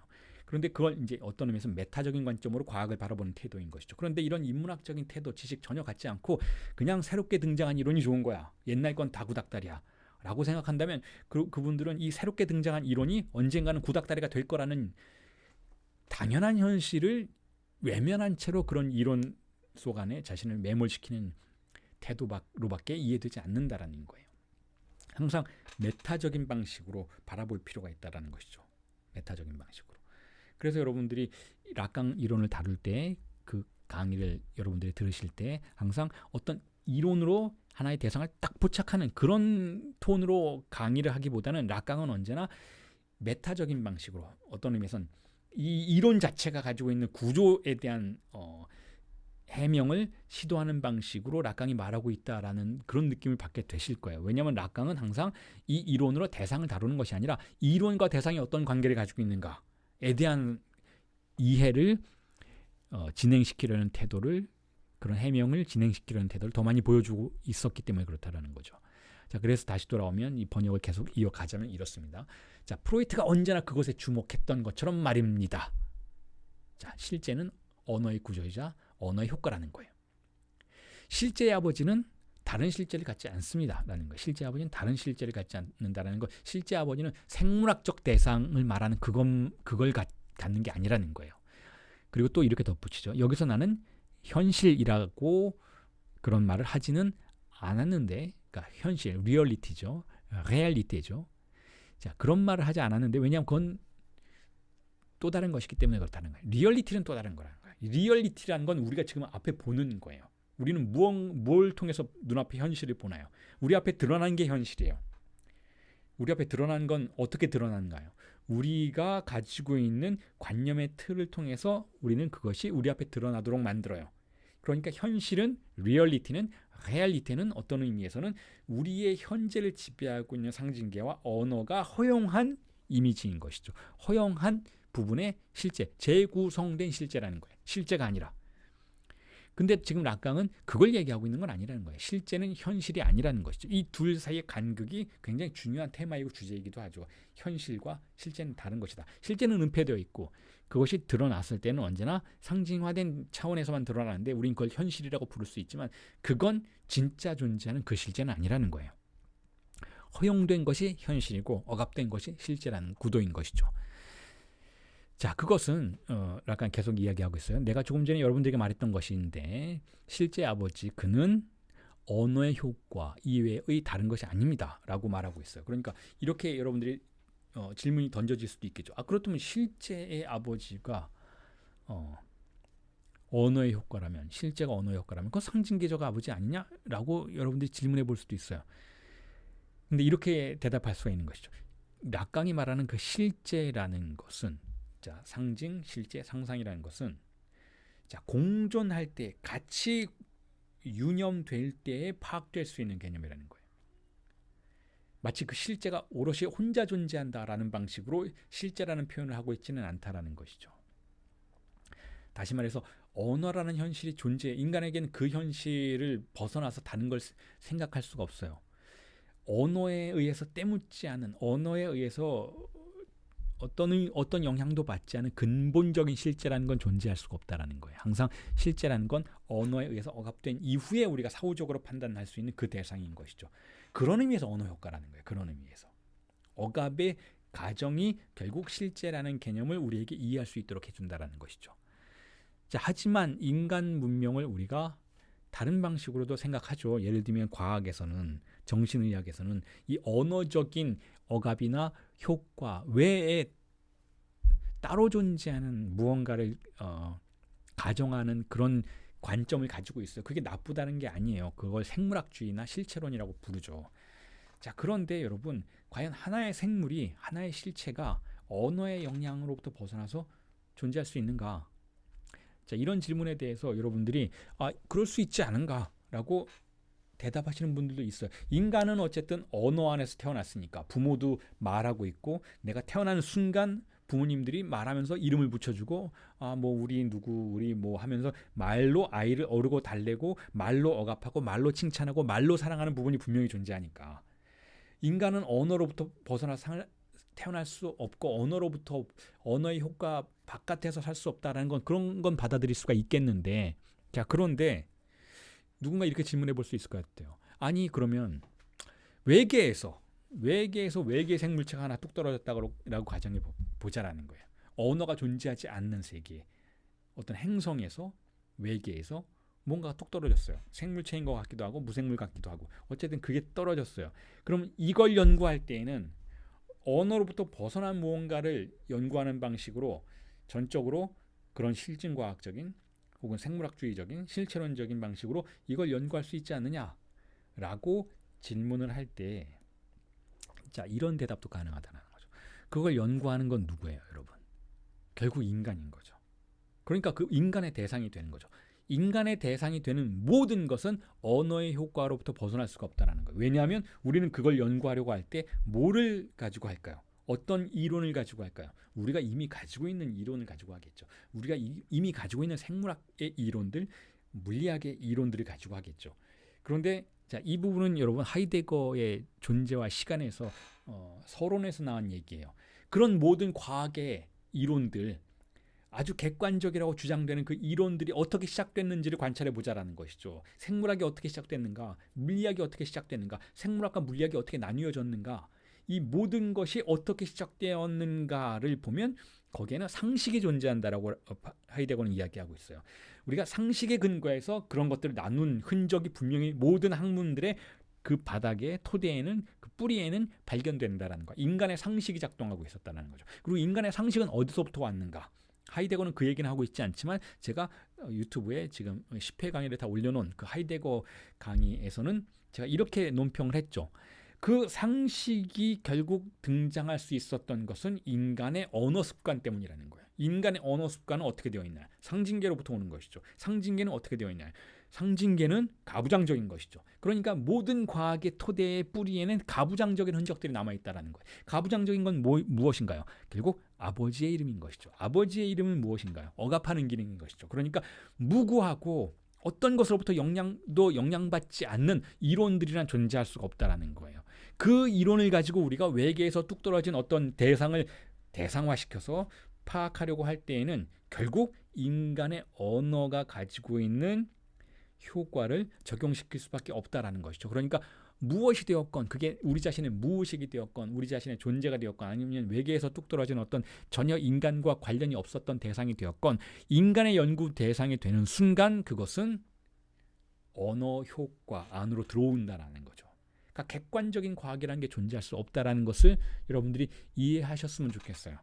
그러니까 실체론, 인간의 마음에 뭐가 있다. 선이 있다. 악이 있다. 발달되지 않은 그런 부분이 있다. 이건 발달된 부분이다. 인간의 마음에는 우울증이라는 실체가 있다. 그러니까 그 우울증을 어떻게든 없애자. 도파민을 높이자. 뭘 하자 할 때 그 뭘 하자라는 그 레토릭 뒤에 결국은 인간의 마음을 지배하고 있는 언어의 권력이 작동하고 있다라는 가정을 해야만 하고, 그 언어의 권력이 작동하고 있는 한 그 대상으로 가정된 것들은 실체가 아니라는 거, 이미 영향을 받아서 구성된 대상들이라는 것이죠. 인간을 결정하는 건 그런 실체들이 아니라는 거예요. 인간을 지배하는 건 언어의 권력이라는 것이죠. 자, 그런 이야기를 말씀을 드리면서, 그렇다면 이 모든 건 어떻게 시작되었는가? 이 모든 거. 지금 락강이 프로이트의 토템과 타부에 등장하는 부족의 아버지 이야기를 하면서 이 모든 강의를 시작하고 있었어요. 세미나 17의 8강, 여러분들과 함께 이번에 함께 시작하게 된 이 마지막 강의, 세미나 17에 대한 마지막 강의에서 시작은 뭐였어요, 여러분? 신은 죽었다. 그래서 모든 게 허용된다라는 그 명제, 그 도스토옙스키의 명제로부터 우리가 시작했잖아요. 그러면서 락강은 거기에 대해서 그렇지 않다. 신은 죽었으니까, 즉 아버지가 죽었으니까 이제 아무것도 허용되는 것이 없을 것이다. 왜냐하면 억압이 작동하게 되었으니까. 자, 이런 이야기를 하면서 우리가 우리의 욕망에 관련된, 무의식에 관련된 세계를 이해하는 담론들을 시작해 왔어요. 이어왔던 것이죠. 지금 벌써 6회째가 진행되고 있는데, 자, 그런데 여러분, 이 기원에 무엇이 있는가에 대해서 제가 지난주 강의에서도 말씀을 드렸지만, 프로이트는 그 토템과 타부에서 아버지에 대한 사례가 있다. 아버지를 죽였다. 부족의 아들들이 아버지를 죽이고 협약을 맺어서 주입상스의 접근을 금지했다라는 그 토템과 타부의 레토릭을 락강이 굉장히 세밀하게 분석하고 다루고 있다라는 말씀을 지난주에 해드렸어요. 자, 그런데 그렇다면 우리가 이렇게 생각해 볼 수 있잖아요. 그렇게 프로이트가 그 아버지의 죽음, 부족의 아버지는 주입상스 다 누리던 아버지잖아요. 거의 성도착의 아버지인 것이고 초월적인 아버지인 것이잖아요. 그런 아버지가 진짜로 존재했었다라고 자꾸 고집을 부리듯이 말을 하고 있는데, 그럼 역사적으로 그게 검증 가능한가라면, 그때도 말씀을 드렸지만 그런 건 검증 불가능하다라고 말씀을 드렸잖아요. 그러면 아니, 그런 아버지가 존재했고 그런 아버지가 존재했었지만 아들들이 그 아버지를 살해했다라는 역사적인 기록이 없으니까 이 프로이트가 이야기하는 건 다 그거 헛소리냐, 그 다 상상일 뿐이냐, 왜 프로이트는 그렇게 오류가 많은 이론을 제시했는가라고 이렇게 실증과학적인 차원에서 탐사하고 프로이트를 판단하고 비판하기 시작하면 사실은 끝도 없다라는 거예요. 근데 프로이트가 말하고자 하는 건 그게 아니라고 락강은 지금 부연 설명하는 부분들을 덧붙이고 있는 것이죠.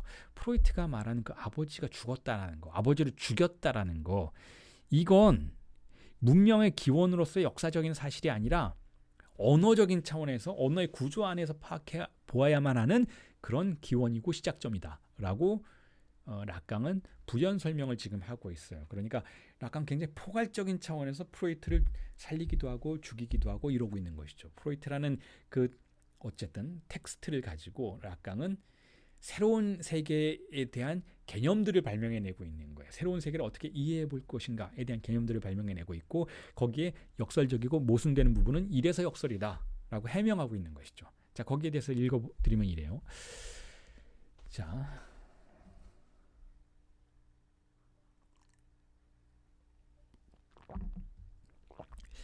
La castration en tant qu'énoncé de quelque chose qui constitue un interdit en aucun cas ne saurait se fonder que du second temps, du mythe du meurtre du père de la horde. Et à son dire, au dire de ce mythe même, il ne provient pas d'autre chose qu'un commun accord, ce singulier initium dont je montrais la dernière fois le caractère problématique. 번역을 하면 자, 이렇습니다. 거세, 발화된 곳으로서의 금지를 구성하는 무언가의 언표, 그것은 어떠한 경우에도 신화의 2차적인 계기에서만 정립될 수 있습니다. 부족의 아버지의 살해 신화와 그러한 신화 자체의 발화, 신화 자체로서의 만해짐인데요. 그것은 다른 어디서도 아닌 하나의 합의로부터 오는 것입니다. 그것은 내가 지난번에 그것의 문제적 성격을 보여드렸던 단수성, 다낭적인 시작인 것이죠. 자, 이 이야기는 조금 전에 말씀드렸던 것처럼 부족의 아버지의 살해 신화에 대한 이야기예요. 자, 그런 일이 진짜로 있었는가? 진짜로 있었는가? 제가 지난주에도 말씀드렸지만 그게 진짜로 있기 위해서는 역사적인 사실로서 그것의 어떤 현실로서 그것이 있었던 것이 아니고 그런 신화가 존재하고 그런 신화가 우리에게 들어와서 우리의 무의식 속에서 언어적으로 구성되는 과정이 있어야 한다는 거죠. 그러니까 이 실질적인 이런 행위가 일어난 것이 아니고 우리의 마음 속에서, 그러니까 인간 공동체의 마음 속에서 그런 신화가 작동하면서 거기서 무언가가 발생한다는 거예요. 그러니까 실질적인 어떤 행위가 발생한 것은 현실에서가 아니고 역사적인 현실에서가 아니고 우리의 마음속에서라는 것이죠. 우리의 마음속에서 아버지가 살해됐다는 거예요. 이런 식으로 이해해 보셔야 한다는 거예요. 그건 지난주에도 말씀을 드렸어요. 우리의 마음속. 근데 그건 의식적인 마음이 아닌 것이죠. 의식적으로 내가 아버지를 죽이고 싶어라고 생각했기 때문이 아니라 우리의 무의식 안에서 아버지에 대한 관념이 들어와서 살해되는 과정이 있었다라는 거예요. 그리고 그 살해되는 과정, 그 첫 번째 단계를 그걸 S1이라고 부른다라는 거죠. 첫 번째 단계. 그래서 지금 락강이 그것을 쌍귤리에, 단수성, 특수성 이렇게 불러요. 그러니까 쌍귤리에는 이자성이 아니라 단일성이라는 거예요. 단일성. 다수성이 아니라 multiple 이게 아니고 쌍귤리에 단수성이라는 거죠. 그러니까 하나만 딱 등장해서 행위적인 차원이 보여진다는 거죠. 다시 말해서 어떤 게 조합되어서 구조화되는 것이 아니고 하나의 타격이 이루어진다는 거, 하나의 기표가 작동하게 된다는 거죠. 일종의 무의식의 결단이 발생한다는 거죠. 그걸 시작, 이니치움이라고 불러요. 모든 것의 시작.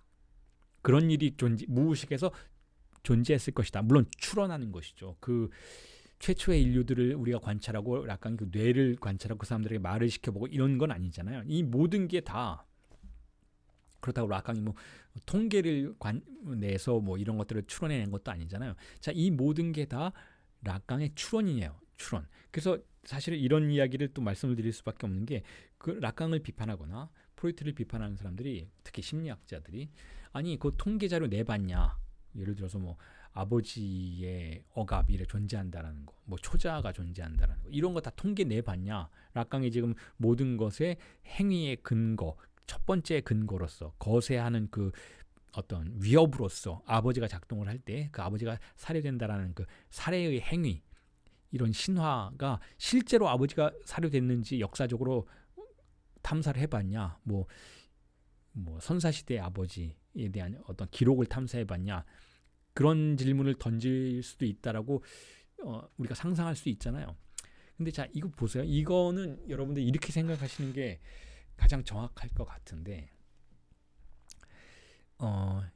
물론 경험이 전혀 없는 게 아니죠. 락강은 정신분석의 임상을 진행해 왔으니까 자신의 개인적인 경험이 이런 이론들을 추론해내는 데 도움을 받았겠죠. 하지만 이런 건 순수하게 락강의 추론에서 나온 개념들이라는 거예요. 이걸 이해하셔야 돼요. 예를 들면 이런 거예요. 그러니까 물리학에서도 여러분 실험을 통해서 통계를 내고 그 자료들을 가지고 검증하는 이런 과정이 분명히 존재하지만 천체 물리학 같은 거에서 예를 들면 아인슈타인이 빛이 휘는 속성을 빛이 휜다라는 것 그래서 빛이 휜다라는 그 물리적인 사실들을 밝혀낸 것은 실험을 통해서가 아니라 추론을 통해서예요, 여러분. 그래서 아인슈타인이 죽고 나서 그것이 실제로 그렇게 됐다라는 것을 증명해낸 사람들이 이후에 등장하죠. 뭐 예를 들면 월식이 있는 일식인가요? 일식이 있는 어떤 시점에서 지구의 어떤 인도네시아의 어떤 측정 관점에서 태양 뒤에 보여야만 하는 별이 있는데 그 태양 뒤에 가려져서 보이지 않아야 하는 별이 있는데 그 일식이 일어나는 순간 그 별이 보였다라는 거예요. 그 얘기는 뭐냐면 태양이라는 거대한 중력을 가지고 있는 그 어떤 질량을 가지고 있는 물질이 빛을 휘게 만들었다라는 거죠. 그렇지 않다면 그 뒤에 있는 구도상, 그 뒤에 있는 궤도상, 그 뒤에 있는 별이 보일 수가 없는데 그 별이 관측됐다라는 건 별로부터 오는 빛이 휘었다라고 우리가 증명을 해낼 수 있다라는 방식으로 결국은 빛도 질량을 갖는다. 빛도 휜다. 빛도 결국은 강력한 물질, 질량을 가지고 있는 물체 주변을 돌 때에는 그 궤도에 영향을 받게 된다. 그래서 그 강력한 질량을 가지고 있는 어떤 태양과 같은 혹은 지구와 같은 그런 천체의 어떤 대상이 결국은 우주의 공간을 휘도록 만든다라는 그런 추론을 아인슈타인은 실험을 통해서 한 게 아니라는 거예요. 실험을 통해서 한 게 아니라 기존에 존재하는 모든 물리학의 텍스트들을 전제로 하고 레퍼런스로 삼아서 추론하는 과정 속에 등장시킨 일종의 가설인 것이죠. 그 가설이 이제 나중에 증명되는 과정을 다른 사람들에 의해서 거치게 되는 것이죠. 자, 그게 락강의 이론들에서도 그런 방식의 절차를 우리가 적용시켜 볼 수 있다는 거예요. 락강이 한 것은 통계를 통해서 어떤 실증적인 내용들을 이렇게 추론해낸 것이 아니고 자신의 어떤 의미에서는 뛰어난 사고력을 통해서 추론해낸 것들, 인간을 이해하는 방식의 다양한 틀들을 추론해내고 그 이전에 존재하는 추론의 틀들과 비교하면서 그게 이제 프로이트가 되기도 했고 다른 심리학이 되기도 하고 뭐 멜라니 클라인이 되기도 하고 어쨌든 다른 종류의 인간의 존재를 무의식을 파악하는 다양한 틀과 비교해서 더 뛰어난 사고의 추론적 틀을 등장시키려고 노력했던 그런 과정으로 우리가 이해해 볼 수 있다는 것이죠. 그러니까 자 지금 말씀드리는 이런 어떤 행위의 문제, 무언가가 시작되었다, 아버지의 살해다라고 우리가 이해한다면 아버지가 살해되었기 때문에 아버지가 죽었다라는 것이죠. 아버지가 죽었기 때문에 이제 모든 게 허용되지 않는다라는 우리의 지금 명제가 있잖아요. 자 그런데 그건 역사적으로 관찰된 현실이 아니라 추론 속에서 결국은 언어의 구조 안에서 그런 행위가 있었을 것이다. 우리의 무의식의 구조 안에서 그런 행위가 있었을 것이다라고 락강이 가장 정확한 방식으로 추론해낸 것이라고 이해해 보아야 한다는 것이죠. 그래서 그것에 대해서 S1이라고 락강이 이름 붙여 보았던 거예요. 그러니까 여러분들이 제가 지난 수업에서도 말씀드렸던 것처럼 일전의 수업에서도 말씀드렸던 것처럼 그 S1이 어디 있는가라는 건 질문이 조금 부조리한 질문이 될 수밖에 없다라는 그건 추론된 언어의 대상이라는 거예요. 그러니까 사유 속에서 작동한 하나의 개념틀인 것이지 실제로 어딘가에 존재하는 대상으로 우리가 실증적으로 짚어낼 수 있는 건 그런 건 아니라는 것이죠. 어쨌든 그건 하나의 첫 번째 기표의 사건이고 그 첫 번째 기표의 사건은 단항적이라는 거예요. 단항적. 그래서 행위적이라는 것이죠. 그러니까 어떤 사건적이고 충격적인 그런 행위가 존재한다는 거죠. 그게 바로 아버지의 죽음과 관련된다는 거예요. 그리고 그 아버지가 죽은 이후에 실제로 억압의 구조가 작동하게 됐다는 것이죠. 이 억압이 왜 작동하는가에 대한 질문들이 계속 던져지는 거예요. 지금 우리 모든 수업의 테마가 아버지는 죽었다. 그래서 모든 건 허용되지 않는다인 것이잖아요. 신은 죽었다. 그렇기 때문에 모든 건 금지된다라는 것이잖아요. 금지가 문명의 일반적인 지배력이다. 일반적인 현상이다라고 말하는 것이잖아요. 그리고 그게 제가 일전에도 수차례 말씀을 드렸지만 정신분석이 인간을 바라보는 기본적인 태제인 것이잖아요. 기본적인 틀이라는 것이죠. 인간은 왜 억압되었을까? 자, 이걸 질문을 하고 밝혀내고자 하는 게 락강의 목적이었다는 거죠. 왜 인간은 지배됐을까? 아버지의 죽음이 있다라는 거예요. 프로이트가 부족의 아버지의 죽음이라고 가정했던 것인데 그렇다면 아버지의 죽음이란 이 사건은 도대체 무슨 의미를 가지고 있는가? 프로이트가 그렇게 주장했던 부족의 아버지가 아들들에 의해서 살해되었다라는 이 명제는 도대체 어떻게 우리가 이해해야 되는가? 그걸 진짜 역사 속에서 그걸 발견할 수 있어야만 한다고 생각해야 되는가? 라고 질문을 던질 수도 있던 것이잖아요. 그런데 락강은 이렇게 대답을 하는 것이죠. 그게 역사 속에서 실증적으로 있었던 일이 아니라 우리의 무의식 안에서 있었던 언어적 사건이라는 거예요. 우리가 언어를 사용함으로써 우리는 아버지에 대한 신화를 실제 아버지가 상징계의 아버지가 되고 상징계의 아버지가 때로는 상상계적인 아버지로 출현하는 이 모든 현상들은 실제 아버지가 살해되는 어떤 사건이라는 거예요. 실제의 아버지가 결국 상징계와 연결되는 그래서 진정으로 실제의 아버지가 되는 순간이라는 것이죠. 그 순간에 S1이 있다는 것이죠. 실제가 언어적인 세계 안에 들어와서 타격을 받으면서 실제의 생물학적인 세계가 억압되고 상징계 안으로 들어와서 상징계의 균열로서 작동하는 그 사건의 시작점을 S1이고 단항적이고 단수적인 기표의 사건, 언어적 사건이라고 볼 수 있어야만 한다는 것이죠. 그래서 그 아버지의 사례는 결국 언어적인 것의 시작이다라고 다시 번역해낼 수도 있다는 거예요. 자, 그렇기 때문에 이제 락강이 이런 이야기를 하게 되는 거예요. 시작의 기원적인 행위라는 건 없다는 것이. 행위라는 것으로서의 시작은 없다라는 거죠. 그러니까 일종의 실체론의 부정인 것이죠.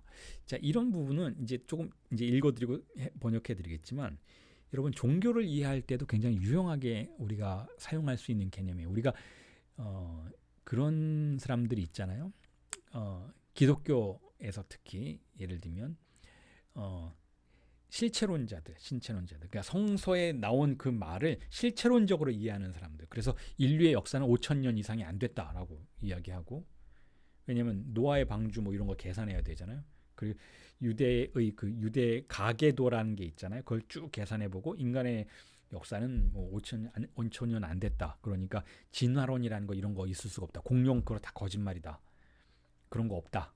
자, 그렇게 주장하는 사람들 있잖아요. 실체론적인 사람들. 그리고 예를 들면 아브라함이 아들을 죽이려고 했다. 실제로 아들을 죽이려고 했고, 그리고 거기에는 뭐 천사가 등장해서 목소리가 등장해서 아들을 죽이지 말라고 했고, 그게 다 실체론적인 사실들이라는 거예요. 자, 이렇게 성경을 이해하기 시작하면 세계관이 굉장히 협소해지죠. 세계관이 굉장히 협소해지고 그 성서가 쓰여진 역사적인 배경, 그래요.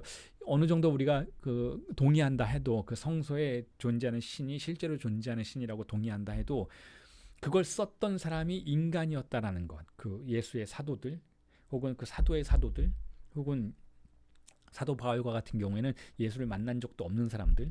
그리고 바울은 그 사람이 문명적으로 문화적으로 속해 있었던 그리스 문명의 어떤 철학적인 배경들을 그 사유의 배경으로 가지고 있었다는 이런 사실들, 이런 걸 싸그리 무시하고 그냥 신의 언어다라고 실체론적인 방식으로 이 성서를 이해하기 시작하면 성서를 오히려 이해할 수 없게 되는, 그러니까 종교 자체를 이해할 수 없게 되는 협소한 영역 안으로 들어가 버리는 것이죠.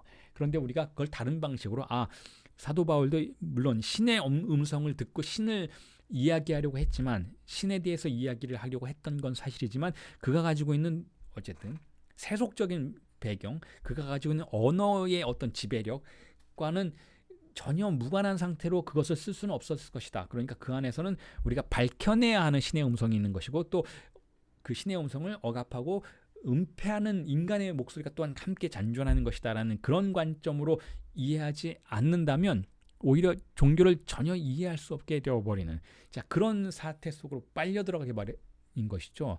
자, 이것도 마찬가지인 거예요. 우리가 어떤 기원적인 행위가 있다라고 말한다면, 지금 프로이트를 이해하면서 프로이트가 부족의 아버지 이야기 했으니까 인간의 역사 속에서는 분명히 아버지를 죽였던 어떤 행동이 있고 그 이후에 인간 문명은 이제 억압된 문명 안으로 들어왔을 것이다라는 이런 실체론적인 방식으로 이해하면 결국 아무것도 이해할 수 없다라는 것을 락강이 지금 말하고자 하는 거예요. 그 부분에 대해서 제가 집중적으로 계속해서 여러분들에게 전달해 드리고자 하고 있는 것이죠. 프로이트를 어떻게 이해해야 될 것인가? 프로이트를 마치 실체론자들이 성경 이해하듯이 그렇게 실체론적인 방식으로 이해하면 락강은 아무것도 우리가 이해할 수 있는 게 없을 것이다 라고 지금 암시하고 있는 부분이라는 것이죠. 자, 그 부분 제가 읽어드리고 번역을 해드릴게요.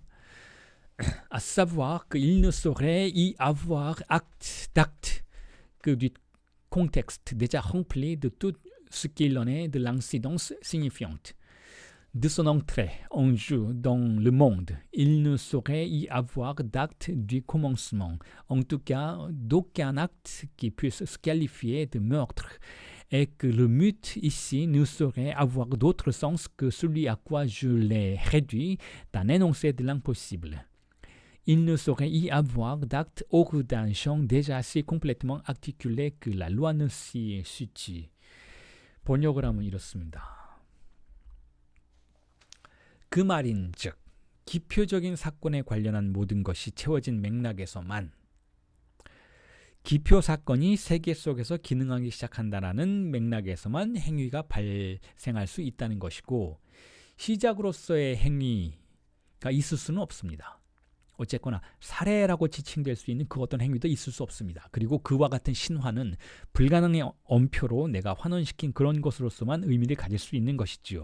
그러니까 그토록 완전하게 분절되는 영역에서 법이 위치하는 영역의 외부에서라면 행위가 있을 수 없다는 것이죠. 자, 그리고 제가 이 위에다가 요한복음 1장 1절을 얹어놨잖아요. 태초에 말씀이 있었다. 그러니까 성경에 써 있잖아요. 태초에 말씀이 있었다. 태초에 실증적인 무언가가 있었던 게 아니고 언어가 있었다라는 거예요. 그리고 그 언어의 틀 안에서 너희들은 모든 걸 이해할 것이다. 그러니까 언어에 집중해라. 언어에 대해서 조심해라. 그리고 이 성소도 언어다. 성소도 말씀이다. 자, 이렇게 성경에 써 있잖아요. 그러니까 그 틀 안에 성경을 읽어야 되는 것이잖아요. 태초에 뭐 노아가 있었고 뭐 아담과 이브가 있었고 이게 아니라는 거예요. 아담과 이브의 이름이 있었다는, 말씀이 있었다라는 것이죠. 자, 그래서 그런 틀 안에서 지금 이 번역을 여러분들이 이해하시면 된다라는 거예요. 기표적인 사건이라는 건 언어가 우리에게 들어온 사건이에요. 어린아이가 언어를 배우는 그 시점인 거죠. 기표적인 사건. 아이가 언어를 배운다라는 건 그냥 아무런 말, 그냥 조현병적인 말들의 홍수 속에 자신을 밀어넣는다는 게 아니고 언어의 권력에 자신의 신체를 내어준다라는 거죠. 포기한다라는 거죠. 자, 그 사건이 있는 거예요.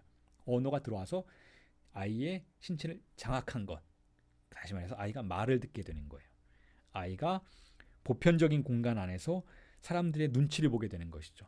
사람들이 말을 하는 공간 안에서 보편적인 질서가 있을 것이다 라고 복종하게 되는 것이죠. 자, 그게 기표적인 사건이에요. 언어가 그냥 우리에게 들어오는 게 아니라는 거예요. 언어는 우리에게 규범을 강제하는 방식으로 들어온다라는 것이죠. 그렇지 않을 경우에는 어때요, 여러분? 제가 이번 강의 수업 첫 번째 프롤로그 수업에서도 말씀을 드렸잖아요. 조현병의 세계에서는 고독한 언어만 있어요. 고독한 언어라는 건 무엇인가요? 소통하지 않는 언어인 것이죠. 다시 말해서 조현병의 세계에서는 타자가 전제되지 않는 언어인 거예요. 대타자도 전제되지 않는, 언어의 대타자도 전제되지 않는 언어인 것이죠. 그러니까 조현병의 언어는 우리가 알아들을 수가 없는 거예요. 그리고 조현병의 언어는 혼자 말하는 언어인 것이죠. 하지만 신경증의 세계에서, 억압된 세계에서 이 기표적인 사건이 우리에게 찾아온 존재들의 세계에서는 혼잣말을 해도 누군가에게 말하고 있어요, 여러분. 우스갯소리 같지만 여러분, 혼잣말 많이 하는 사람 있잖아요. 뭐 아이고 어디 아파, 뭐 어르신들 그런 말 하잖아요. 어르신들은 혼자 말하지 않아요. 어린아이들도 그렇죠. 뭐 어린아이들도 뭔가 말할 때 혼잣말 하잖아요. 혼잣말. 뭐 맛있다, 뭐 이건 너무 싫어, 뭐 이런 말 하잖아요. 하지만 그건 누구 들으라고 하는 말이, 아무도 없다 해도 누구 들으라고 하는 말이죠. 누구에게 말하고자 하는 말인 것이죠. 그게 바로 대타자에게 하는 말이고, 그게 이 초반 수업에서 제가 인정받고자 할 때 하는 말이라고 말씀을 드렸잖아요. 아이고 아파라고 말하는 건 내가 얼마나 아픈 존재인지, 아픈지 좀 봐줘라는 뜻이라는 거예요. 다시 말해서 기표적인 사건 안에는 그런 구도가 우리에게 함께 들어오는 것이죠. 우리가 말을 배운다라는 건 그냥 조현병적인 방식으로 수다를 떠는 게 아니고 그 대타자를 받아들인다는 뜻이죠. 그래서 그게 사건인 거예요. 그 대타자가 누구예요, 여러분? 죽은 아버지인 거예요. 그러니까 말이 들어오는 순간 아버지가 죽게 되는 것이죠. 그런 아버지의 죽음이라는, 아버지의 살해라는 행위는 그렇게 기표 사건의 맥락이 충족되었을 때 구성되는 구도라는 거예요. 그게 아니고서는 어떤 사례라고 지칭될 수 있는 행위도 있을 수 없다라는 거예요. 그런 건 지금 우리의 관심사가 아니라는 거예요. 그러니까 락가니언 정신분석의 이론들은 역사학이 아니에요. 실증적인 역사학이 아니에요. 그리고 실증적인 역사학이라는 건 존재할 수가 없어요, 여러분. 역사라는 게 뭔가요? 역사학이라는 게 뭔가요? 사학과라는 게 뭐예요? 국사, 세계사 할 때 뭐예요? 어떤 대상에 대해서 어떤 사건이 일어나고 그걸 해석하는 학문인 것이잖아요. 그런데 그 해석한 게, 예를 들어 조선의 역사 이미 다 써 있죠. 조선 왕조실록이라는 게 있잖아요. 그 왕조실록에 모든 역사들이 다 써 있죠. 다 써 있는데 왜 그걸 우리가 다시 해석할까요? 해석이라는 건 사건 자체에 대해서 억압하거나 분석하거나 재해석하는, 현재 우리를 지배하고 있는 관념에 의해서 그 대상을 재해석해내는 과정일 뿐이니까 결국 실증적인 사태 자체가 역사에 기록될 수는 없다는 걸 받아들이는 것이 사학과의 기본적인, 사학의 역사학의 기본적인 숙명인 것이죠. 다시 말해서 언어의 권력이, 그러니까 정확하게 말하면 역사학과라는 건 뭘 공부하는 곳이냐면, 정확하게 말하자면 언제 무슨 일이 어떻게 일어났다라는 걸 공부하는 그런 학과가 아니고, 어떤 대상에 대해서, 역사적 사실이라고 우리가 흔히 말하는 그 대상에 대해서 시대마다 어떻게 다른 담론의 권력이 그것을 분절하는지, 그리고 그 다른 담론들 안에는 어떤 보편성이 흐르고 있는지, 이런 걸 다루는 것이 역사학이라는 거예요. 그러니까 그것조차도 실증과학이라고 볼 수가 없다라는 것이죠. 그래서 그게 여러분, 역사가 바뀔 때마다 혹은 시대가 변할 때마다 다른 방식으로 이해되는 거예요.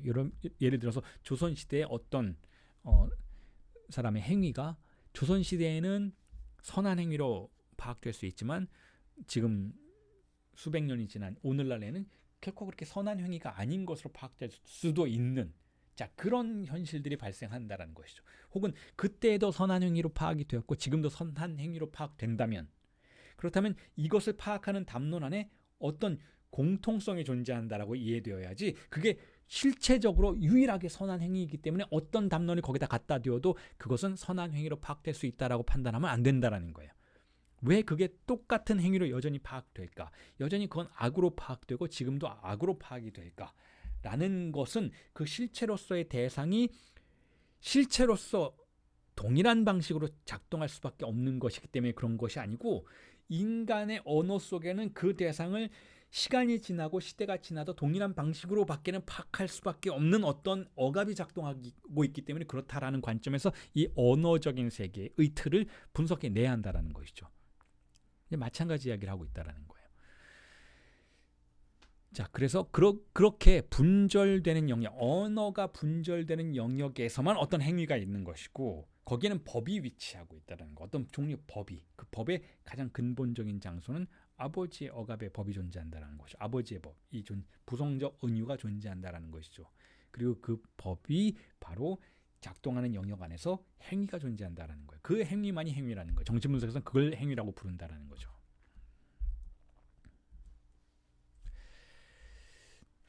자, 그래서 그 다음 인용문을 읽어드리면 이래요. Il n'y a d'autre acte que acte qui se réfère aux effets de cette articulation signifiante et qui ne comporte toute la problématique, d'une part, de ce que comporte ce qui est chute l'existence même de quoi que ce soit qui puisse s'articuler comme sujet, et d'autre part, de ce qui y préexiste comme fonction législatrice. 번역을 하면 이렇습니다. 기표의 분절 효과에 준거한 행위 외에 다른 행위가 있을 수 없습니다. 자, 행위의 차원에서 역사적인 어떤 실체의 행위가 있다는 게 아니라는 거예요. 기표 분절의 효과에서 지금 이 행위는 우리의 욕망과 억압과 우리의 신경증적 문명의 등장과 구성에 관련된 행위를 말하는 것인데, 그런 행위를 우리가 다룰 때에는 실제로 어떤 실체적인 행위가 있는 것이 아니고 기표 분절의 효과에 준거한 행위만 있다라는 거예요. 즉 언어적인 틀 안에서 작동하는 어떤 행위가 있다라는 거죠. 어떤 사건이 있었다라는 것이죠. 언어의 틀 안에서. 그리고 이러한 행위는 다음에 모든 문제를 내포하는데요. 자, 이 행위는 뭐냐면 살해 행위인 거예요. 그러니까 언어 내부에서 부성적 살해가 있었다라는 거예요. 자, 그런데 한편으로는 그게 무엇이건 자신을 주체와 같은 것으로 표현할 수 있는 것에 실존의 추락을 내포한 문제를 내재하는 행위이고, 그러니까 실존의 추락이라는 첫 번째가, 다른 한편으로는 입법의 기능과 같이 먼저 존재하는 것과 관련된 문제를 내포한 행위라는 거예요. 그러니까 실존의 추락과 입법이 어떤 행위 다음에 발생한다는 것이죠. 자, 기표 분절이 일어나려면, 자, 이거 주인담화와 관련해서 여러분들에게 제가 수차례 설명을 드렸지만 이거예요. 우리의 신경증적인 세계가 출현할 때에는 결국 언어적인 타격이 우리에게 왔다라는 거예요. 이 언어적인 타격이 우리에게 왔을 때 그 구조를 주인담화라고 불러요. 주인담화가 구성이 되고 우리는 신경증적 세계 안으로 들어간다라는 것이죠. 그런데 그 주인담화의 첫 번째 자리에 S1이라는 것이 있죠. 이 S1은 언어의 소통과 은유와 환유 뭐 이런 걸로 작동하는 게 아니고, 자, 거세를 통해서 작동한다는 거예요. 거세. 그게 행위라는 거예요. 그게 그 S1이. 그래서 그걸 기표 분절의 시작점이라고 부르는 거죠. 기표가 분절되려면 언어적인 공간이 개시되어야 하고, 이 언어적인 공간 안으로 환유가 작동하게 되는데, 하나의 기표가 다른 하나의 기표에게 이렇게 주체를 표상하는 이런 구조의 공간이 열리게 되는데, 그 구조의 공간을 여는 최초의 사건이 S1의 사건, 주인 기표의 사건이라는 거예요. 첫 번째가 들어와서 우리에게 타격을 가한다라는 것이죠. 그 타격을 가할 때는 우리에게 어떤 설득이나 의미를 전달하는 방식으로 가는 게 아니라 그냥 강제되는 거예요. 그야말로 거세되는 것이죠. 그런데 그 S1에 의해서 기표 분절의 효과가 발생시키는, 자, 두 가지 행위의 차원이 있다는 거. 두 가지. 첫 번째는 실존이 추락된다는 거죠. 실존이 추락된다는 것은 이것을 의미해요. 우리의 존재가 존재를 박탈당하고 언어화되는 거예요. 언어화되는 거. 이게 실존의 추락이에요. 실존의 추락. 이 실존의 추락이라는 표현을 이따금씩 쓰죠. 락강이. 실존이 추락됐다는 건 주체가 빗금쳐진다라는 뜻이기도 해요. 실존의 추락은 우리가 온전하게 우리를 드러낼 수 없다라는 뜻이에요. 그 이전에는 우리는 온전하게 드러난 존재였어요. 동물들의 세계에서 그러하듯이 자신을 동물들의 세계가 실존이 추락됐다 이런 표현을 쓸 수는 없는 거예요. 왜냐하면 그냥 그 자체로 그들은 있으니까. 그런데 인간은 언어를 사용함으로써 있는 그대로의 우리 자신을 상실해버리는 것이죠. 이것도 어떤 의미에서는 주의상수의 상실이라고 볼 수가 있는 차원인 것이죠. 그걸 실존의 추락이라고 부르는 거예요. 우리가 명명되는 순간 제가 제 이름이 백상현이라고 명명되었던 그 순간부터 저의 실존은 추락되어 버리는 것이죠. 왜냐하면 저는 항상 나를 다른 기표에 의존해서만 표현할 수 있게 되는 현상 안으로 들어가게 되니까, 그리고 그 다른 기표들은 내가 만든 기표도 아니고 타자의 공간이 이미 마련해 놓은 타자의 언어들인 것이니까, 그런 의미에서 나는 나의 존재를 온전히 단일한 어떤 이름에 의해서 설명할 수가 없다라는 거. 나는 나이다라고 설명할 수가 없다라는 것이죠. 자, 이게 실존의 추락이에요. 실존의 추락. 만약에 우리가 그런 기표의 환유적인 공간 안으로 들어가지 않았다면 우리는 하나의 이름으로 나를 이렇게 표현할 수 있었을 거예요. 그러면 실존이 추락되지가 않겠죠. 나는 하나의 단일한 기호로 나를 그냥 드러낼 수 있었을지도 몰라요. 그런데 언어는 그렇게 작동하지 않는 공간으로 우리를 밀어 넣어버렸다는 것이죠. 우리가 스스로를 표현하려고 언어를 사용하면 사용할수록 우리는 더 많이 우리 자신의 존재와 멀어지게 되는 현상을 경험하게 되는 것이죠. 자, 이게 여러분 제가 이번 강의에서 문학 얘기를 많이 하는데 문학에서 벌어지는 일이죠. 그러니까 그 이전의 문학들은, 그러니까 우리가 이런 언어적인 구조, 그리고 실존의 문제, 언어의 권력과 우리 인간의 소외의 문제, 이런 것들에 대해서 우리가 충분히 인지하지 못했을 때에는 우리는 어떤 글을 쓰면 우리의 존재를, 우리의 실존을 추락시키지 않고 실제로 존재하는 것, 실제로 존재하는 그것을 그대로 드러낼 수 있을 거라는 환상을 가지고 있었어요. 그래서 정확한 언어는, 정확한 예술 작품은 그것의 대상을 그대로 드러낼 수 있을 것이다라는 환상을 가지고 있었죠. 환상을 가지고 있었죠. 그러니까 예를 들면 이런 거죠.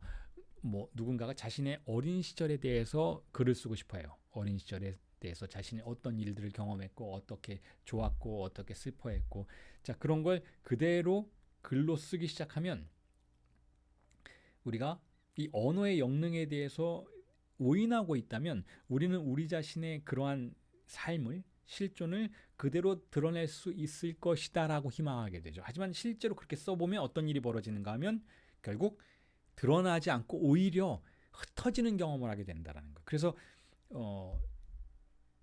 결국 20세기에 와서는 그 작가의 죽음이라는 그런 명제까지 등장하게 되는 것이잖아요.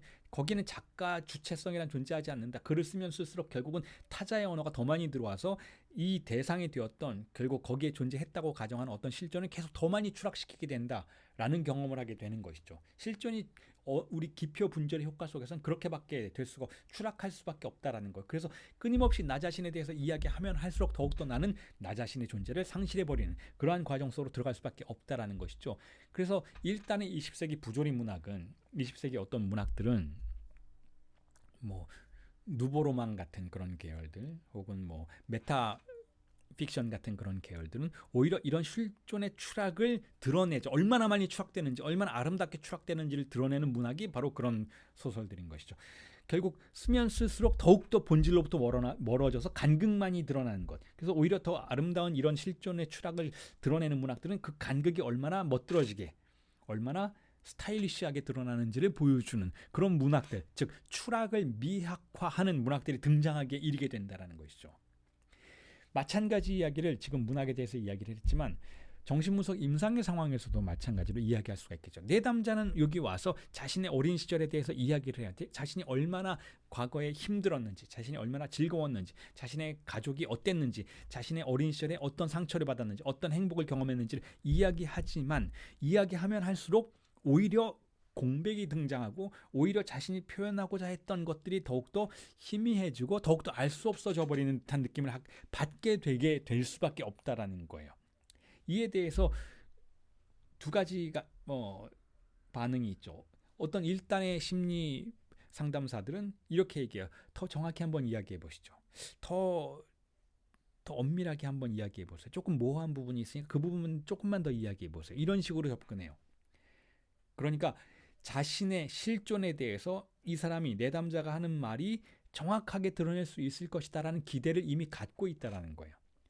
그런데 프로이트 혹은 락가니안 정신분석가는 어떻게 하나요? 그러면 됐고, 그럼 이제부터 자유현상을 한번 해보시죠. 다시 말해서 오히려 누보로망처럼 더욱더 공백을 억압하지 않고 오히려 공백을 더 출현시키는 이 존재의 추락을 오히려 더 경험하도록 만드는 그러한 문법 안으로 내담자를 이끌어간다라는 거예요. 이 두 가지 태도가 굉장히 다른 태도라는 거죠. 일반적인 심리 상담사의 태도와 락가니안 정신분석가의 태도, 오히려 아무 생각하지 말고 말해보세요. 오히려 느슨하게 긴장을 낮추고 아무 말이나 해보세요. 다시 말해서 오히려 기표를 개방해보세요. 다시 말해서 오히려 실존이 추락되는 것을 감당해보세요. 라고 말하는 태도는 전혀 다른 태도라는 것이죠. 자, 어쨌든 이렇게 기표의 사건이라는 행위와 관련해서 등장하는 현상들은 실존의 추락이 첫 번째라는 거예요. 실존의 추락을 우리는 경험할 수밖에 없다라는 거죠. 그 이야기를 락강이 주체라는, 지금 주체의 실존을 이야기하고 있는 것이잖아요. 주체의 실존의 추락을 이야기하고 있는 것이잖아요. 락강이 이렇게 얘기하죠. 주체란 뭐냐? 하나의 기표가 다른 하나의 기표에게 대리하는 거다라는 거예요. 그러니까 주체가 자신을 표상하려면 두 개의 기표가 필요하다라는 거죠. 그런데 두 개의 기표가 동시에 필요한 게 아니라 하나하나씩만 필요하다는 거죠. 우리가 말을 동시에 할 수는 없잖아요. 한마디 하면 그 다음 말은 그 다음에 등장할 수밖에 없는 것이잖아요. 그러니까 하나의 기표가 나를 표현하려고 하지만 어쨌든 나는 그 다음 말을 해야만 하기 때문에 그 다음 말로 나의 주의를 돌려야 돼요.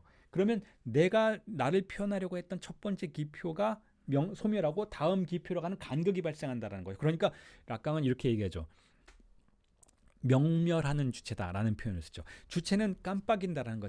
드러나는 순간 우리가 그걸 알아봤다고 나의 주체가 표현됐다라고 느끼는 순간 다시 사라지는 그런 존재라는 거예요. 우리가 주체를, 우리의 실존을 표현하려고 할 때는 그렇게 명멸하는 깜빡이는 효과 안에 들어갈 수밖에 없다는 거죠. 그러니까 언제나 불투명하고 언제나 유동적이고 언제나 움직이는, 그러니까 절반의 표현밖에 불가능한 진리의 존재가 될 수밖에 없다라고 락강은 이야기하고 있었죠. 자, 그게 바로 실존의 추락이라는 개념이야. 우리가 언어를 쓰는 순간 발생하는 사태라는 거죠. 자, 그리고 두 번째가 입법의 기능이라는 거예요. 언어가 출현하면 법이 설정되는 그 행위의 효과가 또한 발견된다라는 거죠. 그냥 실존의 추락만 경험하는 게 아니고 실존의 추락이 경험하기 위해서는 언어가 작동하는 법이라는 방향성이 있어야 한다라는 거죠. 금지의 법이 실행되고 우리가 언어를 포기하고 신체로 돌아가려고 할 때 다시 우리를 붙잡아서 언어의 영역 안으로 끌고 들어가는 이 입법의 기능이, 법이 작동하는 그 행위가 또한 함께 발생할 수밖에 없다라는 것이죠. 자, 그리고 나서 락강이 이야기하는 내용은 이제 지금까지 행위의 문제, 기원적인 행위, 무엇이 신경증의 세계를 등장시켰는가에 대해서 이야기를 해왔잖아요. 그리고 나서 이제 실제 아버지에 대해서, 거세 위협에 대해서 지금 이야기해 왔던 것이잖아요. 그러니까 여러분 다시 한번 말씀드리지만 거세 아버지가 결국 신경증의 세계를 열었는가 하면 거세 아버지는 뭐예요? 실제 아버지라고 말씀드렸죠. 실제 아버지가 위협하니까 신경증의 세계가 열렸는가라는 그 행위의 문제에 대해서 지금까지 언급해 왔던 것이잖아요. 그런데 그렇다면 지금까지 이야기에 근거한다면 이런 실제 행위는 실제 아버지가 실제로 행위했기 때문에, 그리고 그게 죽었기 때문에 등장한 것이 아니고, 어떤 주의상스를 즐기는 아버지가 죽었기 때문에 실제로 그렇게 등장한 게 아니라 언어의 구조 안에서의 언어적인 사건 때문에 우리가 그렇게 실제의 세계로, 신경증의 세계로 들어간 것이다 라고 지금까지 언급을 해왔다면, 그 실제 아버지는 그럼 또 뭐냐? 실제 아버지는 거세 위협을 하는 존재인데 그럼 뭐냐? 그 실제 아버지가 진짜로 우리에게 자기가 어떤 의지를 가지고, 야, 내 아들, 내 딸, 너희들 주의상스에 접근하면 안 돼, 엄마는 내 거야 라고 실제 어떤 의식을 가지고 그런 것을 하는 것이냐에 대해서 락강이 해명을 하고 있어요. 것에 위협을 하는 자, 그자, 실제 아버지는 자, 에이전트라는 거. 에이전트. 아정이라고 하죠. 프랑스어로. 아정. 똑같은 단어. 에이전트. 에이전트는 뭔가요? 대리인들인 거죠. 대리인.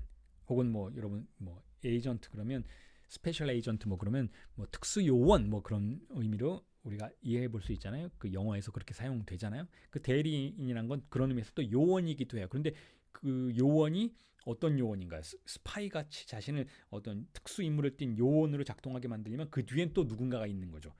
혼자서 작동하지 않죠. 우리가 뭐 007 이런 영화를 보면 스파이 같은 사람들이 이렇게 활동을 할 때는 항상 국가의 명령, 누군가의 명령을 받고 그런 걸 하는 것이지 자기 스스로 독자적으로 그런 걸 하진 않죠. 독자적으로 그런 걸 하는 사람들은 그 영화 속에서는 악당들로 나오죠. 보통 독자적으로 뭘 하진 않아요. 이 에이전트들은 스페셜 에이전트들은 항상 대리인으로 기능을 하죠. 거세의 아버지가 그런 기능이라는 거야. 아버지가 혼자서 그러는 게 아니고 아버지라는 존재는